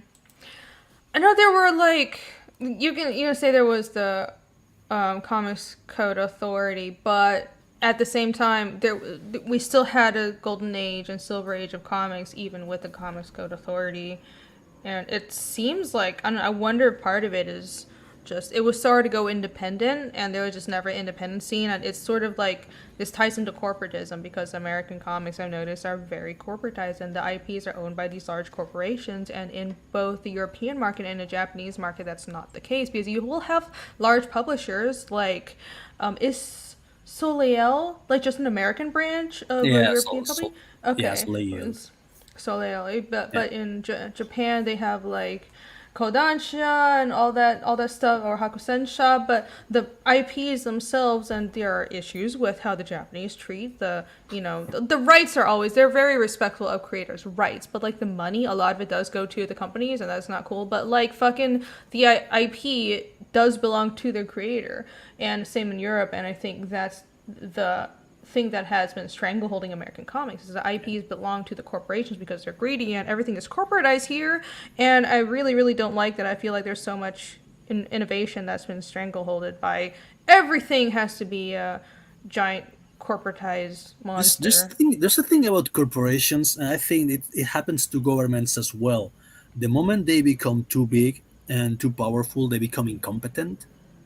And Right. I don't know if it's a human thing, like when you get a lot of humans and give them power in the same place, it just becomes I think it's redundant. just power corrupts, first of all, and like there's like very probably like you can count on like one hand in recorded history the people the kinds of people who could have immense power and not be corrupt and actually want to do good with it. So I think at the end of the day, like, over centralization, if anything, whether you're talking about governments or not, or just like industries, is not a good thing, and That's the it. word. It prevents. Right, and it's not, they become stagnant because that's the issue with monopolies and this, like, I find the way corporate structure and, like, why monopolies lead to corporate stagnation is the same thing with over-centralized governments. It's because there is, if you have a monopoly, even a duopoly, then there's no space for competition and criticism, and you don't hear the criticism, or it's really easy to stomp out smaller competition or any critics. And we all know that Disney is not this giant fairy company that sells fairy tales and is all rainbows and unicorns. There's a lot of IP art theft and all this shit, but nobody can do anything about it because they will stomp you out, and their lawyers are more powerful than your lawyers. They have more money than you. They've and been that's to what fuck happens. over people like the brothers who created the Predator franchise. Know that There's a they lot have of people they fucked over. yeah, they acquired Fox, and now they have like some kind of problem with the Thomas brothers, who are like the creators of the Predator franchise, and they're like trying to, Mark Waid style, they're trying to stall it, and like they're doing like some really really shady shit with people's IPs. There's a lot of that. There's a lot of it. And I was telling my family that. And, I don't know. I think if you don't know, like, the behind the scenes stuff of these systems and structures, then it's really easy to have stars in your eyes about, well, this is the place to be. But at the end of the day, I think once you're in it, or once you're informed about it, you realize it's not the place to be. Because you're not, like, it's not, I think unless you're happy just having money, and there are people who are happy working for Disney. I'm not saying that's a terrible thing, but that's not for me. And I don't think overall it's a good idea to have like giant monopolies, giant duopolies, especially on entertainment, which is a specific industry and a field that needs innovation and needs ideas to be challenged and needs diversity of thought. So I think that's what led to a lot the major contributor to stagnation in American comics, and that's why we're here. Yeah. That's right. So we have to be careful and not become too big and too bloated and too over centralized to stay fresh and give the readers what Yeah, they you want. can say that, but at the same time, I like that most people doing indie comics we're independent companies. We're all separate from each other, and most people, people are cool with each other, and there's a lot of people are friends and stuff. But at the end of the day, like, none of us we're not the same company. Like, I run my company, you run your company, and we're just trying to like sell as many books as we can on our own. And I think that's good because at the end of the day, that's what's healthy. Like, your idea, like, whether or not, how do I say this? I think with working at Marvel, I got the distinct feeling that people weren't afraid of failing because they knew they were backed by Disney at the end of the day. And even if there were people who genuinely loved comics, nobody was really afraid of failing. And I think you need to be afraid of failure. You need to be aware that you're not the hottest shit ever and you can fail. And if you do fail, if you put out a bad product, then you will face consequences. And yeah, if you're an independent creator, even if you're a small company, independent small company, that's true. If you put out shit, even like EVS, if he doesn't put out a good product, I don't think people would buy his books. People buy his books because he puts out a good product and he's being held accountable, and that's what the audience wants. They want good products and accountability. That reminds me, can you send me the Cyberfrog toys? No. Okay. Because you're going to sell them on eBay. Your words, not mine. Really? I know you sell everything on eBay to get some quick cash. I know that part there of you that go, money John. comes Exactly. to pay my salary, so I'm not gonna complain. Are you kidding me? Like, the stuff I sold in the last 3 months that basically paid for most of this campaign. Fuck yeah. Hey, I'm trying to get. What? You're selling magic cards and shit to pay for your campaign? No, pay for pages for the campaign. Oh, okay. Yeah. And I'm also working on Testament in the background. Okay.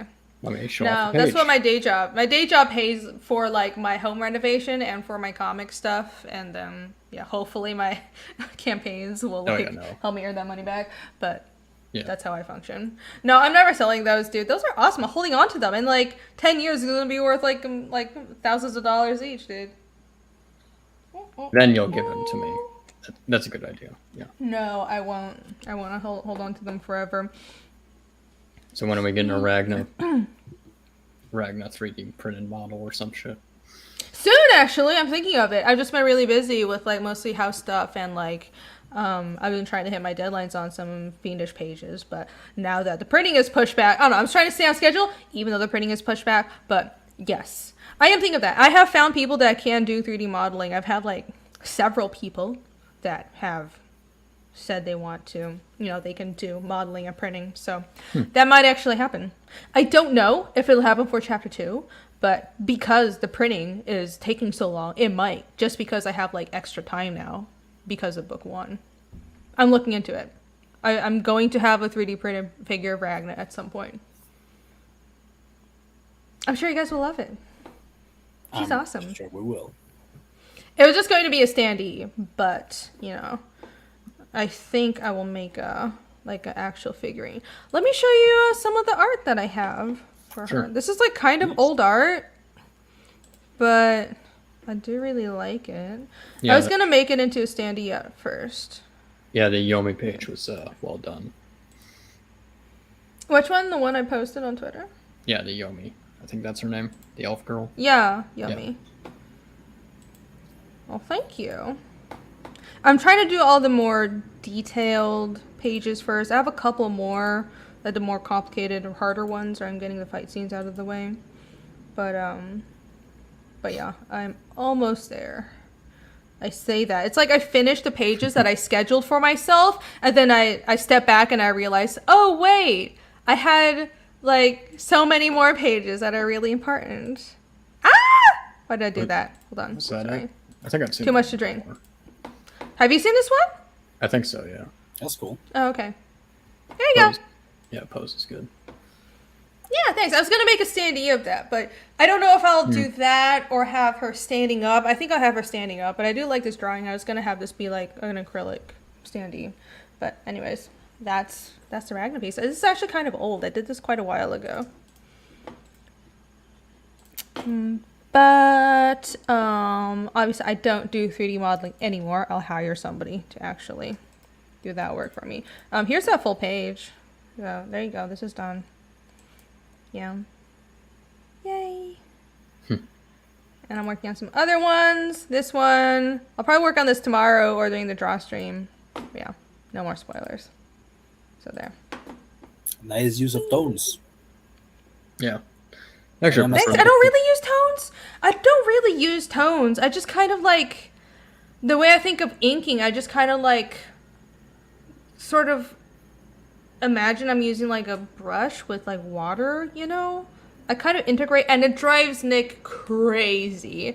I know it just like is a pain in the ass because I think he's like the traditional method for coloring comics is like you have rasterized, like not rasterized, but alias lines, and it's like only black pixels or white pixels, and it's like very clean lines, but I don't work like that. Like, as you can see, my lines are like grazed all over the place, and I like that look. I think that adds more life to, especially because I work digitally and I have a more realistic style. So I add a lot of like spatter and gray, like a like slight gray glow to a lot of places, and I use like kind of like I have like a couple of Photoshop brushes that I found and I customized that have like a slight spatter to them, and it look like graphite, and that's how I ink. And it just like pisses everybody who has to work on my pages after me off because apparently it makes their work hard. But well, what can I do about it?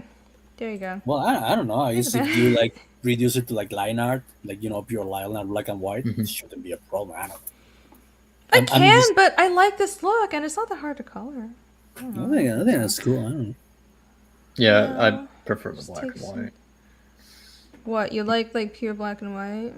No, I prefer the black and white version, but that's because I read a lot of manga. Huh. I thought you liked the color for Fiendish. Yeah. No, I he think doesn't. maybe a colored cover, but then black and white interiors.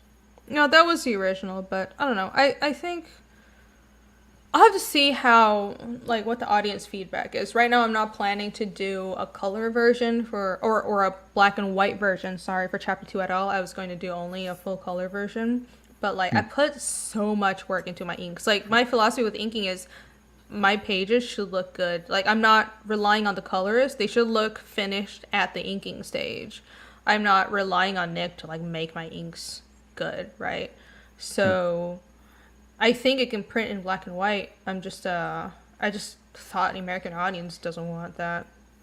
But we'll see. We'll see. It depends on the feedback, and like if I hit a certain stretch goal, maybe I'll do a grayscale version again. See, Yvonne encouraged me to do more romance panels. No! This is not romance. This is just Yomi talking about her backstory and her, It was probably mentioned the childhood. Ragna and Casimir panels. Oh, yeah. Okay, let me open that. Ugh, I hate drawing romance. Ugh, romance. So gross. There is no romance in SOS. Go back. That's Hey! Well, people like romance. I'm not like, obviously, if you guys know me, I'm not like mushy about it. But there Well, is I like mean- some romance, okay?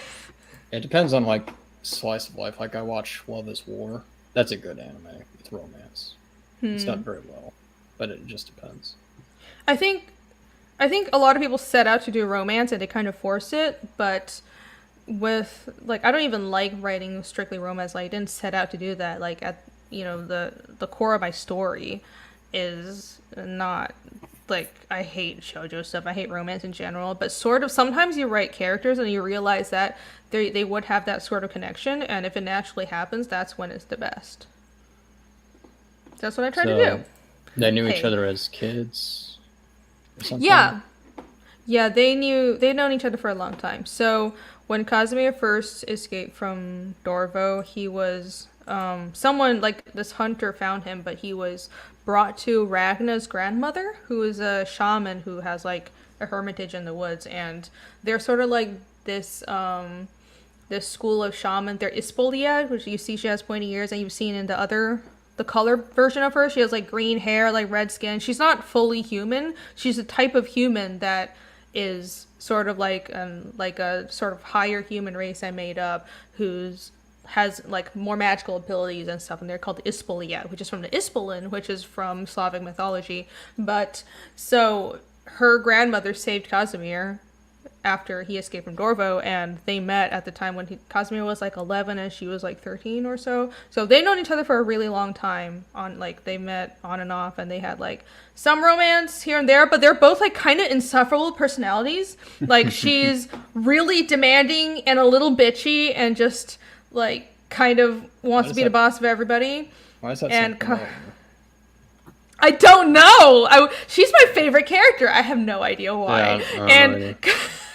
Casimir, hey, and Casimir is like kind of just like emotionally stunted and kind of a prick sometimes. Let's be honest here. Writing assholes is cool. It's also- funny. It's funny, but like That also But sounds I very think- familiar. that does sound familiar. But the thing is, like, I think I've never liked characters that were like, well, they're just perfect and all around. As much as I love stories like Lord of the Rings, and you have characters who are like upstanding virtue and stuff like that. I knew that's not what I wanted to write, and it's the whole inception of Phoenix as a story was like sort of a like the way Casimir's character was set out very early on. Like he's not.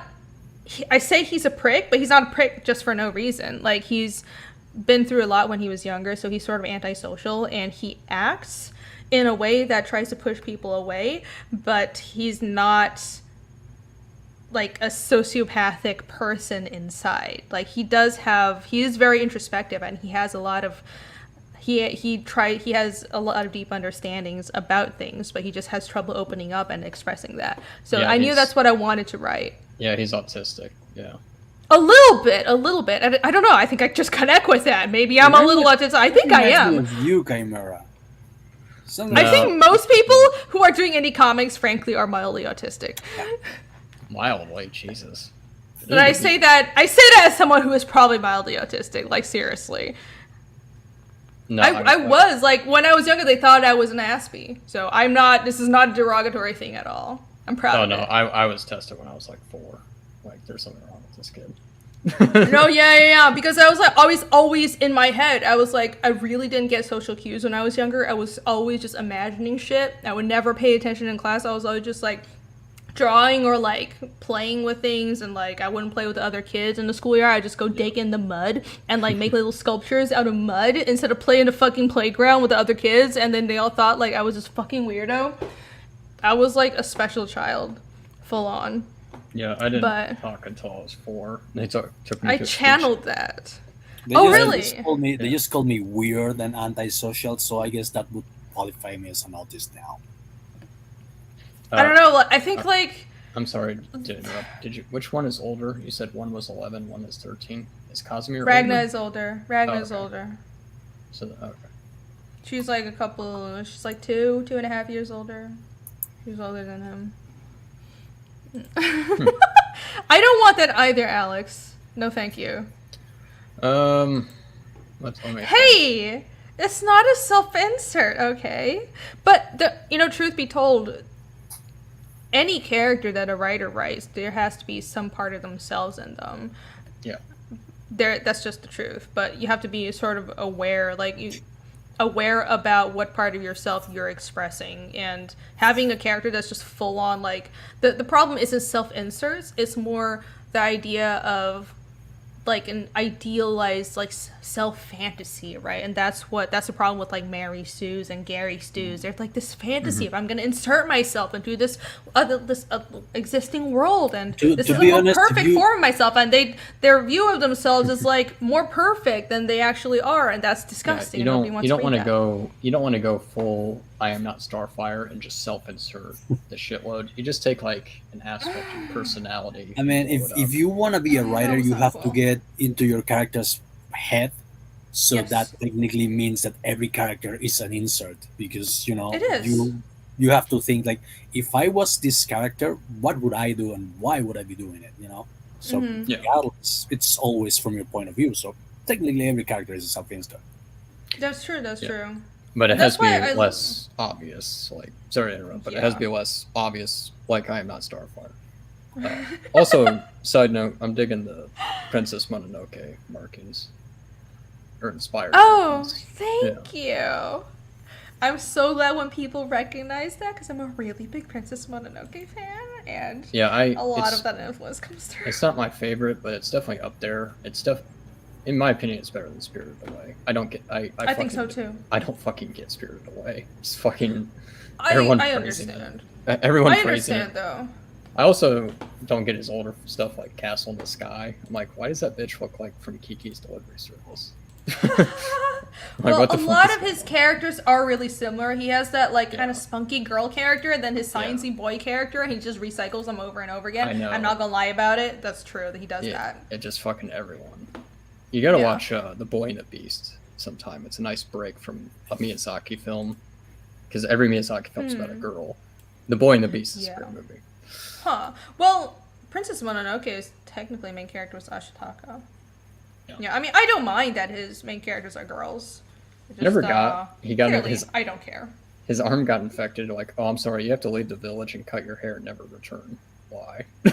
Well, because the old seeress or the elder, Yeah. the woman, she prophesies that this is what I know, she asked the but gods. she also said that like our race is dwindling or something or whatever. Yeah, I'm like, because- yeah, because you keep exiling people, you old bitch. No, it's not. No. It's because Ashitaka's clan is part of the Emishi, and Yeah, the mountain whole people. story of Princess Mononoke ties into the conflict between the Jomon and the Yayoi cultures in ancient Japan, where the sort of like East Asian looking people in Japan are not the natives of Japan. They are a population that immigrated from probably most likely South Korea, like in prehistory, thousands of years ago, but the original inhabitants of Japan are this culture that's generally called the Jomon culture, the Imishi, and the Ainu as well. Those are like sort of tangentially related groups that are both like sub branches of the Jomon peoples, and they look different. They don't look East Asian. That's why a lot of Japanese people kind of look Caucasian, because if you know about the Ainu, they look like Caucasians. They look like they're mixed with Caucasian. They got like big beards and everything. And Ashitaka is Amishi, so he's Jomon. But Lady Eboshi and Iron Town, they're Yayoi. They're like the kind of Korean, East Asian, newer immigrants. And the whole story is this like smaller, like sort of representation of Japan being slowly taken over by the Yayoi. So that's also why I love the general, like, you know, historical context of it. Yeah, I looked up Yomon, or I think is it Jomon or Yomon? It's with a J. I guess you can say it either way. I don't know. Yeah. In Japanese, it's Jomon. Yeah, they basically look like Happas. Yeah. That's why people think I'm Japanese, and I'm not. It's the nose. You have a Japanese nose, if I may say so. That's Jewish. I got a Jewish ass nose, dude. Look at this shit. Yeah, that's. Well, let's kill the Japanese. No, actually, I have a Jewish nose. It can be myself. both. This is my Middle Eastern, like maybe Mediterranean heritage. You could pass for like Syrian or something, right? So, but no, I pass for Japanese. I'm not even kidding. It's kind of Japanese for some reason. Yeah. That said, I'm gonna drop out, ladies and gentlemen, because it's already 4 a.m. here in Spain. Oh my fucking god! Okay, no problem. I mean, we can probably wrap it up in a little bit, but thank you for coming on, dude. No, it was really cool. It's a massive pleasure. Anytime. Yeah. We were supposed to start an hour earlier, but you know. We were, and I forgot. It's totally my fault, but that's what happens when you deal with artists. I hope that's true. We're just a total fucking mess. And one last time, SOS Volume 3, graphic novel, everybody back right now. The link is in the descriptions, so you should check it out. Let me link that in the chat. It's the finale of the series. It's the third book and the finale, and you can get the previous 2 books with this campaign as well. So it's good. This is like you've got 9 more days left to the first 30, and then another 60. But and I'm sure a lot of these scenes will be running out. So obviously, original art and like the sketch cards, there's a limited. Oh, a couple things have already run out. So you want to get on this quick? Yep. Yeah. And once the campaign wraps up, it'll be in demand. I'll start the mailing list for Testament Volume 2 because I got a big chunk of that already done. Yeah, awesome. The bitch of it is working on the scripts for like the lore because I want to do a lore book, but I was looking at like D&D monster manuals for reference. I'm like, oh fuck, this is gonna be a fucking monster. Wait, for what, Testament? Yeah. Yeah, that's a lot to parse through if you're looking at D&D monster. Yeah, I'm just gonna do like a, I'm just gonna do like a general. Right, I'm just gonna collapse now. Okay. Okay. All right. Have a good. Buenas noches. It's Casco, which means thank you in Basque. Oh, that's so cool. Okay. Good night. Later. One and. I learned Basque. Whee! So cool. Yeah, his nickname back in the day was the Hound of Basque. Really? He was always fighting with SJWs on Twitter. That was like, yeah, he's really chill now, but he good was, man. Yeah, he was great on Twitter. Good man. That's why he got banned so many times. Oh yeah, no, I made alt accounts for him. I made like 3 for him, and he just got banned one right after. Oh, that's hilarious. Oh, that's hilarious. Don't be a dinklage, says John. What's a dinklage? So Peter Dinklage was mad about Snow White and the 7 Dwarfs or some shit. I wasn't really paying attention. I'm out of wine. That means I have to start drinking whiskey now. Down Go Solo. I hope you're still around because this is for you. Something about Cheers. Peter Dinklage not liking dwarf. I don't know the term dwarf. I don't fucking know. Oh, I know. I did follow that because I thought it was so hilarious, and not like hilarious as in haha, but hilarious as in like this was fucking disappointing. Because like more in a nihilistic way. Yeah, really. He said that there's like a new Snow White movie coming out, which I don't give 2 shits about, but it's apparently Dinklage was like, wow, you would have thought that they would be more progressive now. You wouldn't put dwarfs in a Snow White story. And like everybody was like, this is dumb, Peter. because the dwarves are the good guys, and they're probably not even like human dwarves, right? They're probably like fantasy dwarves, like from Norse mythology. So, and also the dwarves are like good, like unquestionably good. They take care of the stranger, and they like are always there to help her and support her. So like, what the fuck? And then also other dwarf actors were like, Peter, they could have cast like 7 little people, but you know, because of you, 7 little people lost their jobs. And I don't know if he even responded to that, but everybody was like, this dumb. But the production company, of course, was like, oh yes, we're going to correct ourselves. We're not going to have dwarves. We're going to have magical creatures instead. And I honestly, I wouldn't even watch it. I've just, why would I watch a live action version of something I watched when I was a kid? I don't know. I don't like give that much of a shit. I'm just disappointed because I really was a fan of Peter Dinklage, and honestly, it's like he's still a really good actor, but I just like it's not even about the issue with dwarves and stuff. It just does feel like, well, it is. It feels like he's taking opportunities away from super underrepresented actors, and I don't get it. It sounds a little shitty to me, you know. That's my takeaway from it. But I wouldn't even watch like a real life version of Snow White. I don't like any of these Disney remakes because it is Disney, right? And I'm so sick of the remakes. It's clearly just a cash grab, and they're not good. And I think Disney has lost their innovation. I mean, they were always like business first, you know, they were taking, their stories were all from fairy tales, and they weren't like very few original stories, like kind of like Lion King, I guess, but that was also from Hamlet, basically. And you have the whole golden age of Disney, but we are not in that age anymore. We're in the age of Disney is a giant mega corporation, and they're just cannibalizing other entertainment companies to desperately try to hang on to creative talent and have more things to sell, like Pixar and then Marvel. But because they're run by bean counters, they don't actually know how to create new things that are entertaining and creative, so they're just spinning in a circle, regurgitating their old shit, and that's how you get the haunted absolute atrocity that is like the live action Lion King. There you go. So yeah, that's my those are my thoughts. I was just gonna say Mulan sucked, but yeah, that works also. Oh, the live action? Yeah, the live action Mulan. I think that bombed in China, funny enough. Of course it did! Of course it did! Okay, like, I don't get, well, I mean, I get it, but it's like this most, hold on, I need some wine. I mean, ooh, it's apple whiskey, it's so good, oh my gosh. But I don't get this whole idea of like, we all know that Hollywood wants Chinese money, or they did until Spider-Man, because Spider-Man was banned in China and it still did really good, and that's what I've been saying forever. It was banned in China? Why? Yeah, Spider-Man. I don't know. Oh, okay. Do we need a reason? I don't fucking know how they think. They banned it in China, but it still did really good. And maybe, I mean, I'm sure they won't actually learn a lesson, but maybe Hollywood, if they could rub more than 2 brain cells together, they would realize that Hollywood does not need Chinese money. Like, you can make millions of dollars without targeting Chinese market. Just because there's like billions of people in China doesn't mean you have to target them. Why don't you target like the Indian culture or India, where like the society is more, you know, the government isn't like crazy censorious dictatorship, and people like are culturally more close to us. It's so weird. But no, I don't get it, but they just keep on wanting Chinese money.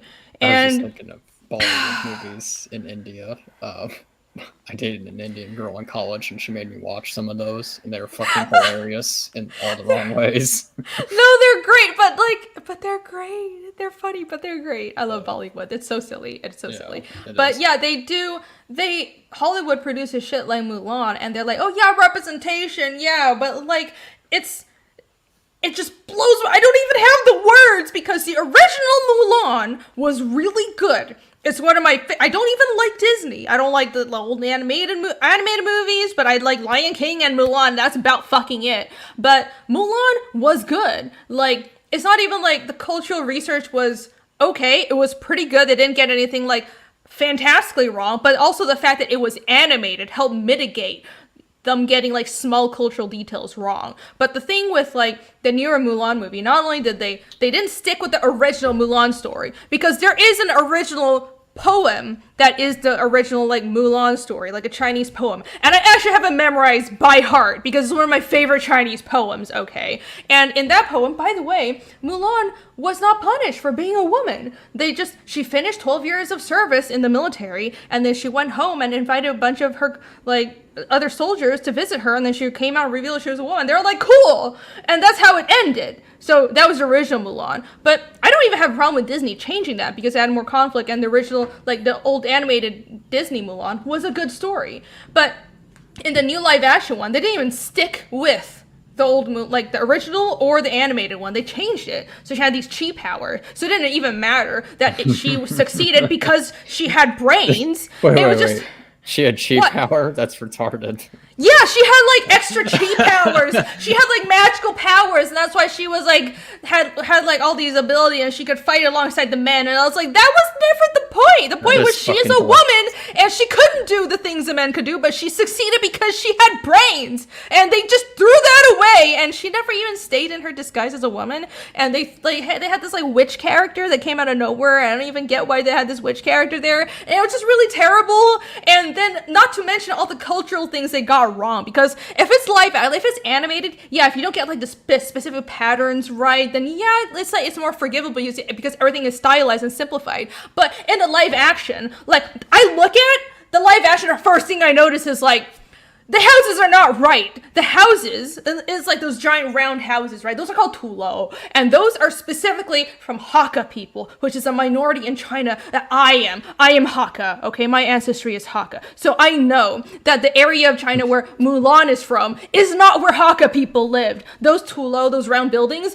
are not from the area of China where Mulan is from. So why is she running around a tulo? They just mix together all these different cultures from within China and act like, oh yeah, Chinese people will love this, as if we don't fucking know, as if we're just fucking stupid. So what the fuck, Hollywood? This is what I mean by like, I should just probably they don't this and send it to you so you can have a separate rant on your channel. You probably should. You probably fucking should. I should have had like myself full screen sign, but anyways, it doesn't. Like the point is, it's dumb. Like this whole Mulan debacle and the fact that it failed in China, and the reasons it failed in China is because Hollywood wants money from China, and they want minorities to like them, and they want to represent minorities. When push comes to shove, like 90% of the time when they try to represent minorities, and especially with like the shit they did with Mulan, they get shit wrong. They don't do their research. They don't actually care about representing anybody. It's like, this is like a Mulan movie made for Americans to feel good about themselves. Like liberal Hollywood types to feel good about themselves. And like, oh yeah, let me like strain myself, pat myself on the back. Oh yeah, I feel so good. I represented minorities. That's what the fuck Hollywood is doing. But are you actually being culture accurate? Are you actually doing something good or providing good entertainment? Or actually respecting the culture where these stories are from? No, the fuck you're not. So there you go. The end. Cheers. I'm done. I'm over. I'm sorry, this is what happens when I start drinking. Oh, thank you, Yvonne. I'm glad you enjoyed that. Oh, Castlevania? Oh, I heard Castlevania is good. Anyways, what were we talking about? Why did we bring up Mulan? Oh, right. Disney zombifying their animated stories. Right. Yeah. She was who is it? Somebody said she was a Mary Sue with no shame. Right, and for Mulan, yeah, she had like this weird like chi power, tai chi power or some shit. She was like Rey, but less expressive, if you can imagine that. That was literally what Mulan was like in the live action one. Rey, but with even less expression. Like she didn't even have like her mouth hanging open the whole time. She just had a closed mouth and zero expression, which is a shame because I think the actress can act. I think you'd like Jackie Chan Adventures, to be honest. I would. It's not voiced by Jackie Chan. It's like it's a sound alike, but it's actually pretty good. Chinese mythology and demons and stuff. Oh really? Okay. Cool. Yeah, I was like, that would be cool. That would be cool. Did you ever watch Avatar: The Last Airbender? Oh yeah, I love Avatar. Yeah. I remember that being a big thing, the series finale. I remember watching Korra when I was like 19 and thinking this is fucking stupid. Yeah. On Avatar? Yeah, Korra. So the I sequel. didn't. Korra was. I never finished watching Korra. I watched the original. I watched the first season of Korra, and it ended so badly. I hated it, and I stopped, and I didn't watch any more of it. Yeah, it just gets worse from there. Yeah, it was terrible. I really hated it. Like, the animation was beautiful, but it's just sad they wasted all this beautiful animation and talent on like a story that was not that good. I didn't like Korra. I didn't like her at all. Nope. It was terrible. The original, like as a character, like she was just terrible character. Never learned from her mistakes. Never learned from her mistakes. Never had to face consequences, and that's one of the things I hate the most about characters.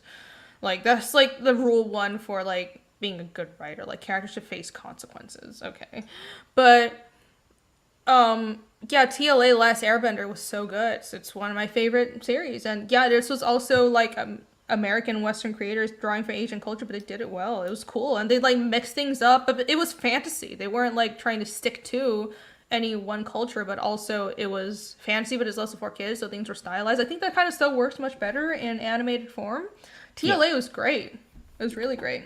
Someone mentioned Big Trouble in Little China. That movie's fucking amazing. By John Carpenter, I think. I haven't seen that. Do Asians agree on any Eastern history? Does every region have their own history? What do you mean, John? Like, do you mean... Okay, so, like, origin stories for every culture? Every culture has sort of their own origin story. So, like, China's mythology is different from Japan and Korea, although sometimes there are like borrowed deities, but the origin stories are different. Like in Japan, their origin mythology is like Izanagi and Izanami, and like the progenitor gods, their gods are different. But in China, like the origin story of where humans come from is like Nuwa, Butian, and all this stuff, and that's like specific to Chinese culture. Honestly, I don't know what the Korean version of like origin story is, but I know that with like the general cultural mythology is very different. So you know, you have like Japanese Shintoism, but there's also like a Chinese version of it, but it has nothing to really do with Japanese Shintoism. It's just like the Chinese pagan religion. Like Chinese pagan religion has like different pagan gods with different domains and shit, but like some gods have been borrowed because China was the cultural superpower of East Asia for a long time, and especially like Japan borrowed a lot of like the writing and some of the culture, and like Buddhism came to Japan through China. So oh shit, sorry, and like sorry, I kicked my like router. It's still on, miraculous. But like the thunder god in Japan is from China, I think. Lei Sun, and like the door gods. Does Japan have door gods? No, that's a Chinese thing. But anyway, there's some exchange, but it's pretty separate. Blingo, for $5, love the rank and drink some more. Thank you so much. I will drink some more. Cheers. Cheers. It's apple whiskey. It's really good. I'm trying to find... I bought dangerous. a mug. I bought a mug when I was in Germany one time. It's around here somewhere. That is good whiskey. I actually really like it. I just bought this on a whim. It's like, I was like, apple whiskey sounds really good. And it was like affordable. Whiskey. It was like, yeah. What is It's not the best. What does sake taste like? Unflavored sake tastes, it's like vodka. It's a bit like vodka. Basically. Oh, okay. Yeah, it's like similar kinds of wheats, but it's made from rice instead.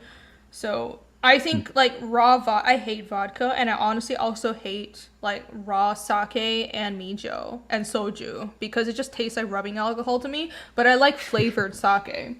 And for some reason, my dad used to drink vodka, and he gave me like a shot glass. He's like, "Here, drink this." I'm like, "Okay." I was like 15, and I'm like, "Holy shit, what is this? My mouth is on fire." Huh. I don't know. I started drinking beer when I was like 14, but it's because I snuck away and go to like a rooftop party somewhere, and I was like, yeah, I totally drink beer. Yeah, I'm gonna keep on drinking this, even though I thought it tasted like shit at the time. But that's when I started drinking. I was a terrible teenager. This is ume sake, which is one of my favorite. That's like plum flavored sake. So I'm gonna be drinking this. I'm gonna do my draw stream. Probably Friday-ish. I think I'll do it on Friday. Yeah. I see. I should start drinking in the morning. No, I won't. Ugh! Passion is fun. Righteous passion is a good thing. Yes! Yes, No. there are, I don't know, I try, I mean, I do try, I make an effort to stay chill, but it doesn't work all the time. Some things I'm just not fucking chill about. Hollywood is one of them. Hollywood is an evil, evil cesspit. And they are a scourge on our society and on entertainment. And wow, I can't wait for them to fall. I hate Hollywood so much. Was that clear? Did I make my thoughts clear? I don't know if I was like... You should probably drink more and talk louder. Yeah. Should I? Really? I don't think I should. I don't know. We're only at 2 hours. 90% of what not should just pat themselves on the back. It is, though. It is. I don't know if it's a good idea, but it'll get more super chats. Probably. Well, how about this? I will only drink with more super chats from now on. I do have to work tomorrow, guys. It's probably a bad idea for me to get like absolutely wasted. A good incentive. I will. Yes. Yeah, I will chill. I will not drink anymore of my own volition right now. You know, yeah, performative virtue signaling. I think early on, like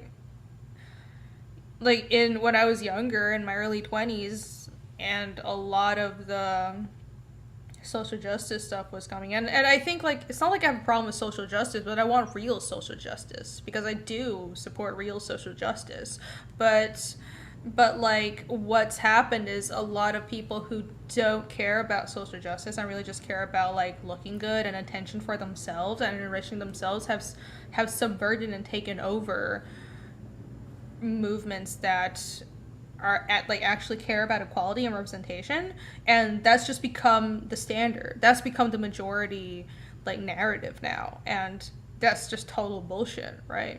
Because I bought into the narrative when I was younger, and I was like in my early 20s when I first started working for Marvel. I was like, because I'm not like, you know, I'm like on a baseline, I'm pretty liberal, and I'm pretty, like, I care about equality, and I care about, like, people being represented. But once I started working for these big companies, and once I started, like, getting to know more people who profess to be activists and care about social justice, I just realized that because I have, like, more than, like, one brain cell, and apparently a lot of these people don't, I realized that they were lying. Like, they don't actually care about representation. They care about looking good. They don't care about, like, logical consistency. They don't look at the facts. They don't, like, it's just whatever people are outraged about now, they're just going to not do research and say they're outraged. And, oh my God, this person is such a hateful bigot. But, like, do your research.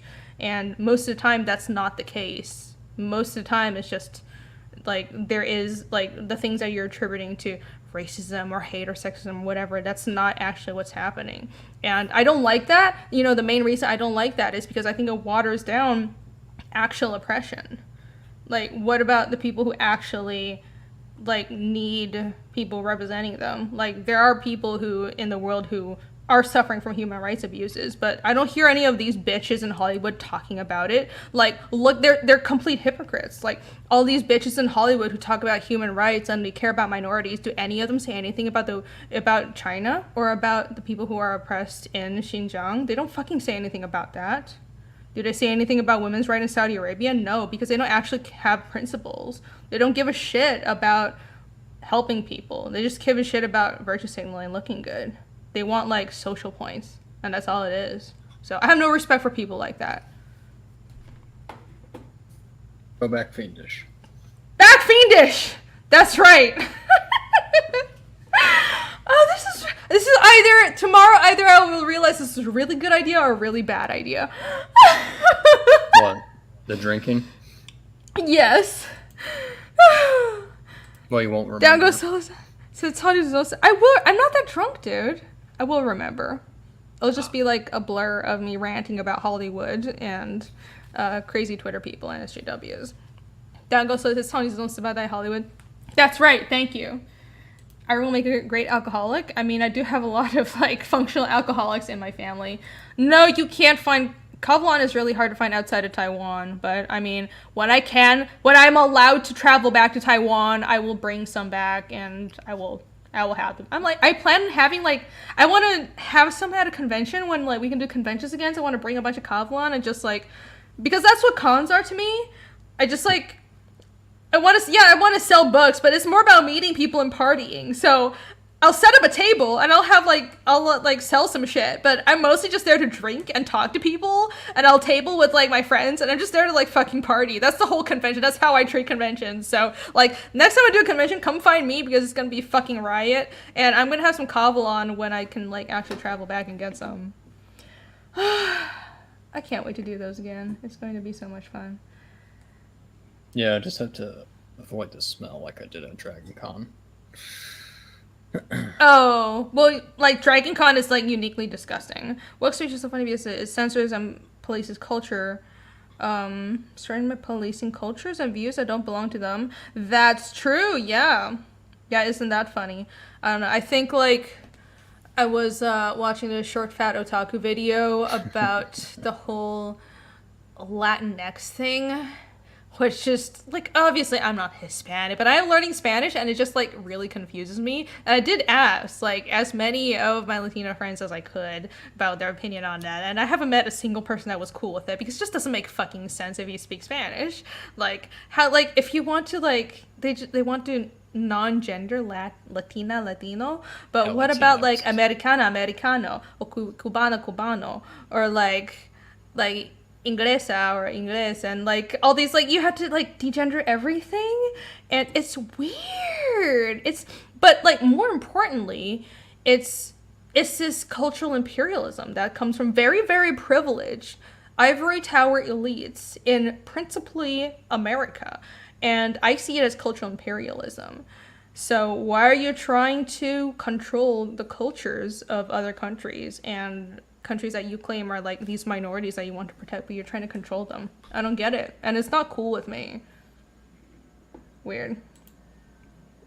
Alice Weir said, you're doing fine, you barely tell you're hammered at all. That's what you tell someone that you want to watch them drink more, make a fool of themselves.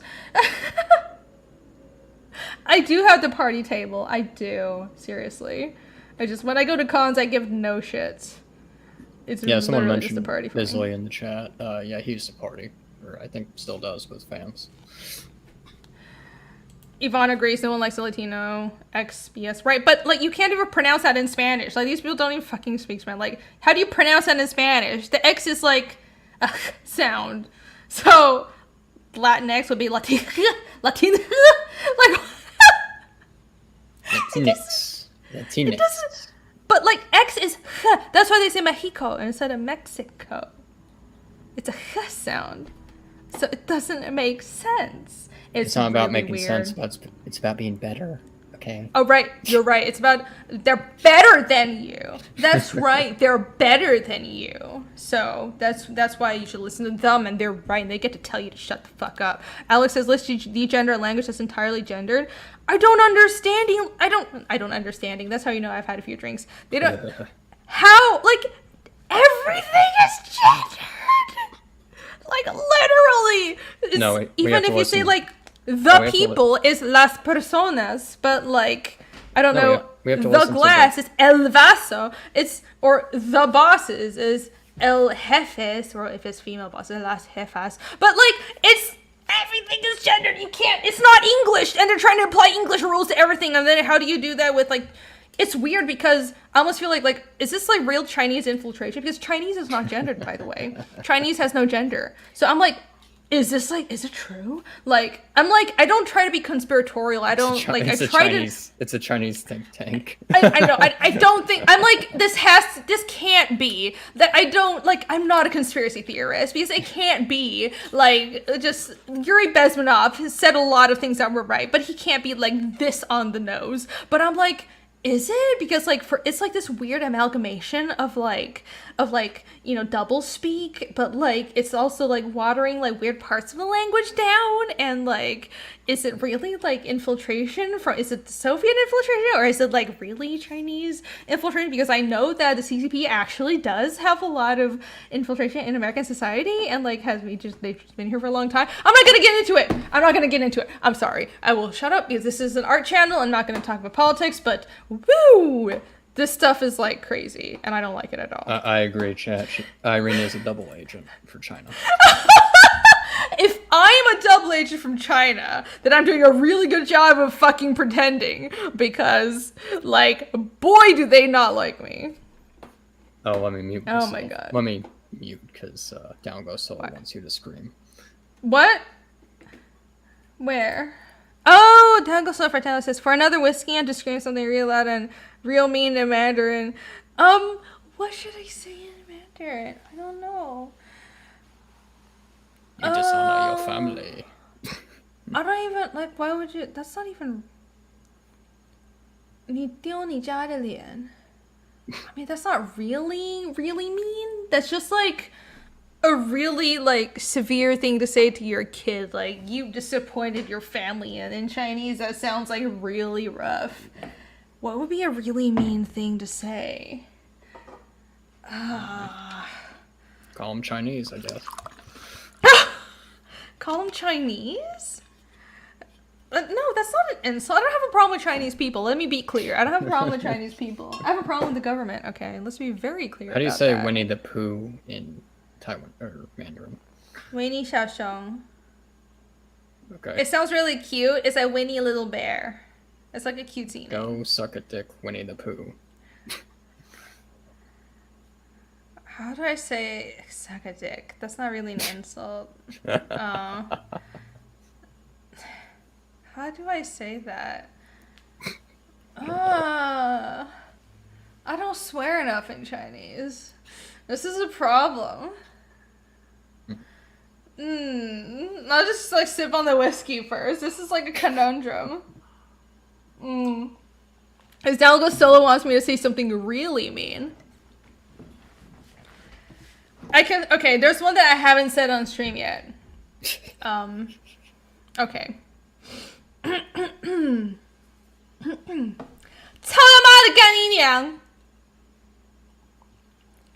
Cheers. There we go. Let me put on the closed captioning for that.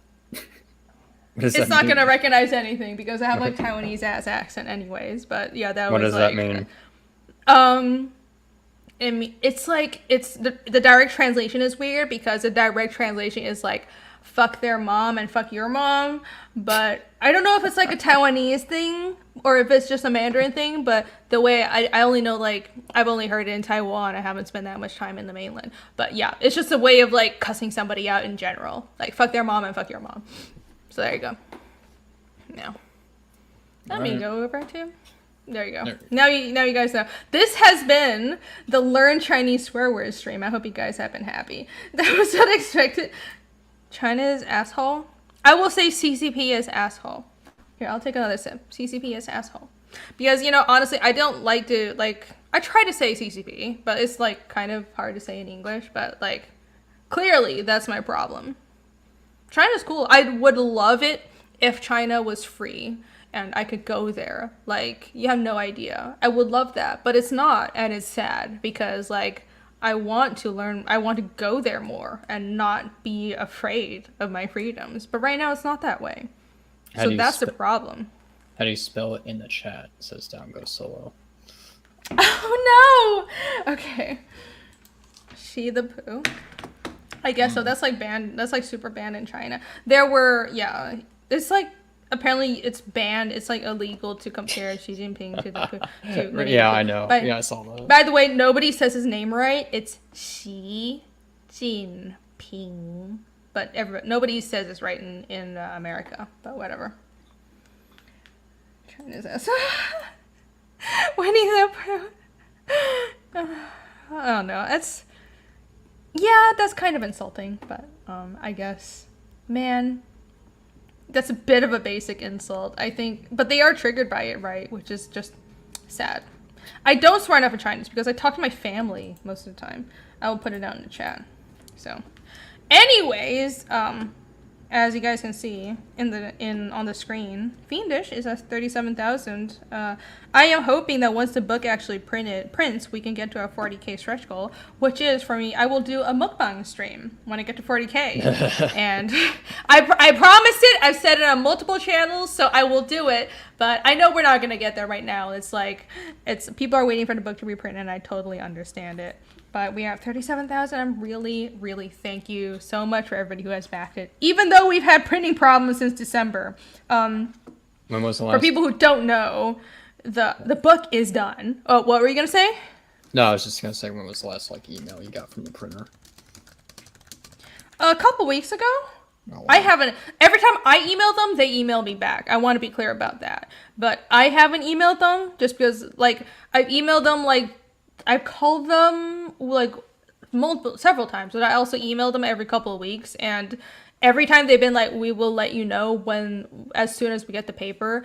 So, like, I don't want to bug them too much. Like, I'm kind of in this weird spot where I wonder if I bug them more, will they prioritize my job? But I feel like they already are. They just really don't have the paper, because I know other printers have the same problem. By the way, you should take that into account for your books as well. Like, give yourself some, like, extra buffer for printing, because clearly this is a huge problem right now.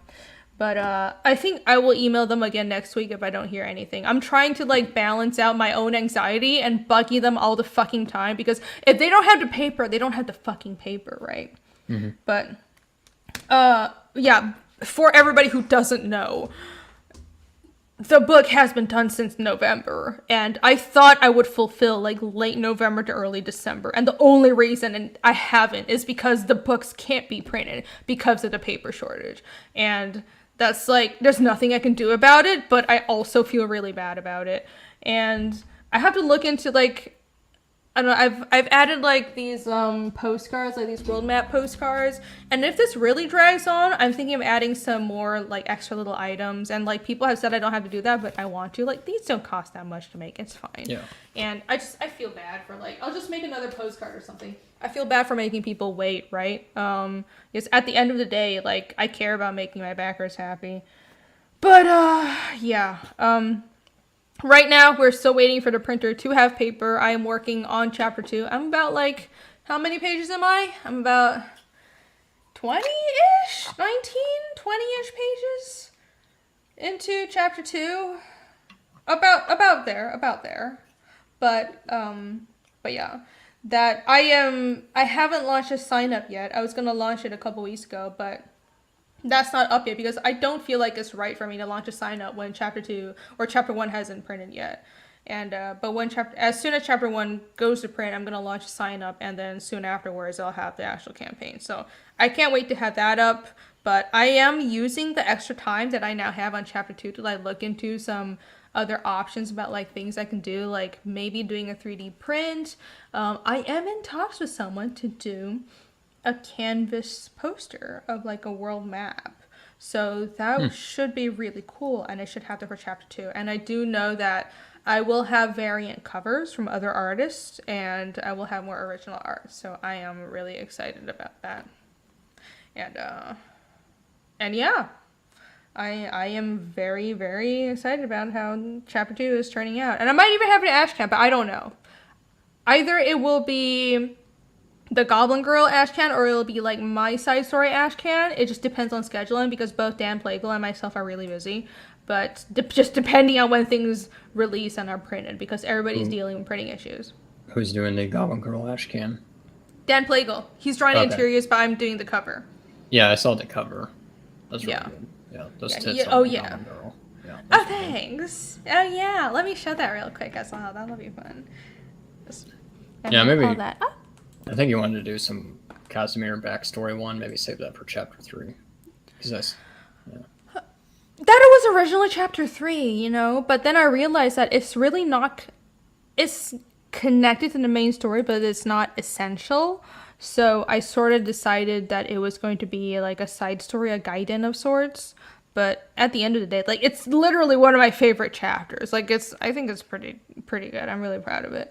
But I don't know. I was going to make it, like, an Ash Camp, but maybe I'll just make it, like, a separate campaign. I probably should just do that, right?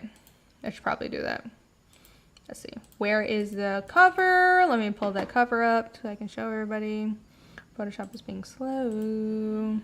But yeah, so for people who don't know yet, I am doing a crossover with Goblin Girl by Dan Plagle, and we're going to have a side story that combines our characters. Let me share my screen. Dun, dun, dun, dun, dun, dun, dun. Dun, dun, dun, dun, dun, dun, dun. Here we go. So that's the cover so far. I still have to add like some magical effects. I was gonna like leave that up to the colors, but I was like, I think I'll just add it myself. But it's pretty much done at this point, and I'm really excited about this. But because we're not sure with scheduling whose book this will be tacked onto, but it will be an ashcan either for Fiendish 2 or Goblin Girl 2, and it's a 2-part story. So either way, one part will be with Fiendish, one part will be with Goblin Girl. And it's just one of those things where our characters kind of work really well together. And we're thinking of like doing more crossovers and shit. It's really cool. I'm really excited about it. Oh my gosh. Douglas says original art. Yeah, I'm gonna have more original art. I'm hoping to have more of those demon plaques, but those are so painful to make. I probably won't have those. I think I'm gonna commission other people to do some original art. But either way, I'm gonna have variant covers and original art. Yeah, I'm not gonna do another like 60 of those. That was a really bad idea. Probably just do 5. What I was gonna say was maybe do the cover for Fiendish 2 physically, so you can sell it. Oh, I probably should do that. Yeah, I haven't done the Ragna cover yet. I should do that physically. Well, I was just talking Yeah, to that'd Jay be really Krager. I was interested in getting some art from Jay Krager. And he was like, yeah, I do interiors digitally, but I do covers physically. That's a good idea. I don't know, I just think I'm like so used to working digitally, and there's so many effects that I like to do digitally, but like I can work traditionally, obviously. I might do the black and white cover traditionally. That's a good idea. Yeah, just sell the original art for like 400, 500. Yeah, that's a good idea. The printers want to be paid too. Paper prices, yes. Yeah, that's the other thing. Like, I know the printers are suffering, and it's not like I don't want to like cut them slack because it's my buck, and I pay them like literally a few $1,000s already, and like I'm waiting for my bucks. So it's not like I'm chill about this, but I know that they're suffering. Like the printers, they're dealing with inflation. They're dealing with their customers hounding them, and they're dealing with like they're probably losing money because they're so backed up and they don't have paper stock. So I feel bad for them, but I don't know what else to do. It's like it's not like you can go to another printer, right? Because then that'll just delay things longer. All I can do is keep everyone posted and keep like asking them what's going on. It really sucks, man. It really sucks. It's crazy. It's crazy. All this shit. I don't know why they can't just... It makes no sense. It makes no sense. Alex says, I'm only back this for the gory Blingo death scene. It'll be great. Gory Blingo death scene? It'll be there and you know it. You should do that. Send me a link before the campaign launches. What? For the campaign? To be like backer number 1, if they have access to the pre-sign up or something. Oh, well, if you... Yeah, I will have to sign up. And so I've already... I'm going to launch on Red Valkyrie. I've already agreed to do that. So if that helps. I will try it. I can... I don't know if this... I don't feel like that's like favoring people. As much as I appreciate you, don't go solo. I want you to be number 1. But I'll be on Red Valkyrie, and like if I'll post the link early, and you can be back in number 1. Well, I mean, are you gonna go on Bancroft on day 1? You can just do a bunch of streams on day 1. I will. Like I've already agreed to launch on Red Valkyrie. I made that promise, so I'm gonna do that. But I'm gonna do multiple other channels as well. So I'm gonna like do nothing else but stream when I launch chapter 2, and I'm gonna do several channels. Hopefully Bancroft. I'll see if Shane's streaming, though. I don't know. I haven't talked to him about it yet. Hopefully, but I'll be like doing heavy promotion. Yeah, so it'll be cool. Yeah, I meant like all on the same day. Jump from Red Valkyrie to Bancroft with Shane. No, that's what I'm hoping to do. You're right. That's what I'm hoping to do. Just get really, really drunk on Shane's and the month. Okay, that's true. That's okay. That probably would work though. The stream will get privated anyway, so might as well. That's true. Okay, yeah, maybe I should do that. Okay, no, I won't. I probably will. Bad decisions. Blinko, why are you mad? Oh, because Are he's you gonna going to die. bed? No, he's going. Oh, he's gonna die. Oh, he's gonna die. Oh, I'm sorry, but we'll bring back as a we'll bring you back as a ghost. Yeah. Wait, oh what? my god. Because he's Blingo's vengeful ghost. Oh, okay. Shay to pull some strings. You can do that. You're welcome to do that. Bing! I didn't say anything. Yeah, I think you can send the actual perk even when it's in sign up mode. So I don't know. We'll see. But either way, I'll have a sign up, and then I'll be launching on Red Valkyrie's channel, and I'll be doing a bunch of other streams the same day, and that's the plan. So not sure when that will be yet, but that is definitely going to be the plan. Okay, we've been doing like 2 hours and 30 minutes, and I don't have much else to say other than getting more drunk, and I'm not getting any more like, I don't know, like booze super chats, and I'm like, so I guess I'm just gonna go back to work now because, Darn it. you know, it seems like nobody's like really, Wink, wink, nudge, nudge, chat. yeah, like no one's like, hang out with me more. No one wants me to be here. So I'm just kidding, guys. I really appreciate all of you being here and Chimera coming on as well. Let me share our campaigns one more time just to wrap things up. Let me get the right page. There you go. SOS Volume 3. The link is in the description. Everyone back in now. Let me put that chat and finish. Yep, we are 18 pages away from being done, so should be finished by the time I get my Indiegogo money. Cool. Blinko's not dead enough still. Blinko's pretty fucking dead in our main campaign. Though we haven't gone back to the campaign in like 4 months, though, I have to be honest. It's been a kind of weird situation. I'm not going to get too into it, but we're like, the timelines between our different campaigns are like not matching up. It's kind of a clusterfuck. But anyhow, Blingo is very much dead. And also, oh, thank you, Fiendish. Yes, everybody back. Fiendish, right now it's at 37K, which is awesome. Thank you all so much.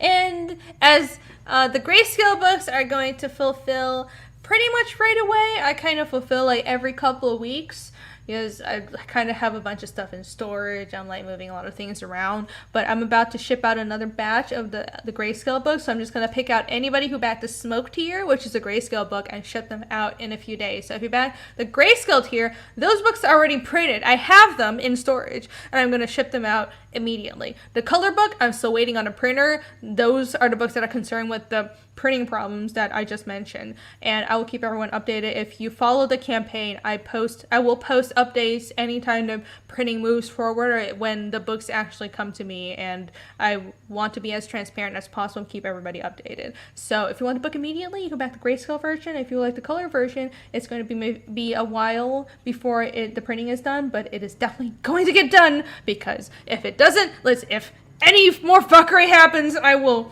fight to get this book done. It will be printed. I promise. It's just we're dealing with shortages, so that's our main problem. Yeah.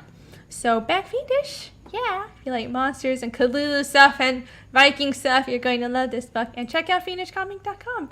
Yay! It's awesome. Alrighty.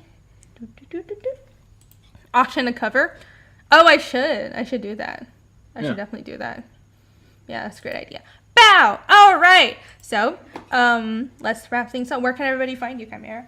Yep, Chimera the Hut on Twitter, and I have chimeracomics.com. I'll probably get around to, adding some stuff on there. But yeah, I have an eBay store with leftover Testament copies. Cool. And you guys can find me at Rini Draws pretty much everywhere. I have a Twitter, I have an Instagram, and I have a Facebook page that I neglect, so please ignore that. I also have a website, RiniDraws.com, but that's kind of like my portfolio site. The important website is FiendishComic.com, which is the website for my comic, where you can find preview pages, and you can find world building stuff and other awesome stuff on the world that I built for my fantasy comic. And you can also back my comic at just search Fiendish on Indiegogo, and it is still in demand. It will be in demand until the book goes to print and fulfillment. So thank you guys so much for joining me today. I think next week we have on Tiger Blue, and that's with sweet. Jorge Garcia. Yeah, I'm so excited. So join me next week at 8 p.m. Eastern time, And we'll see you all then. Thank you. Bye, y'all. Later.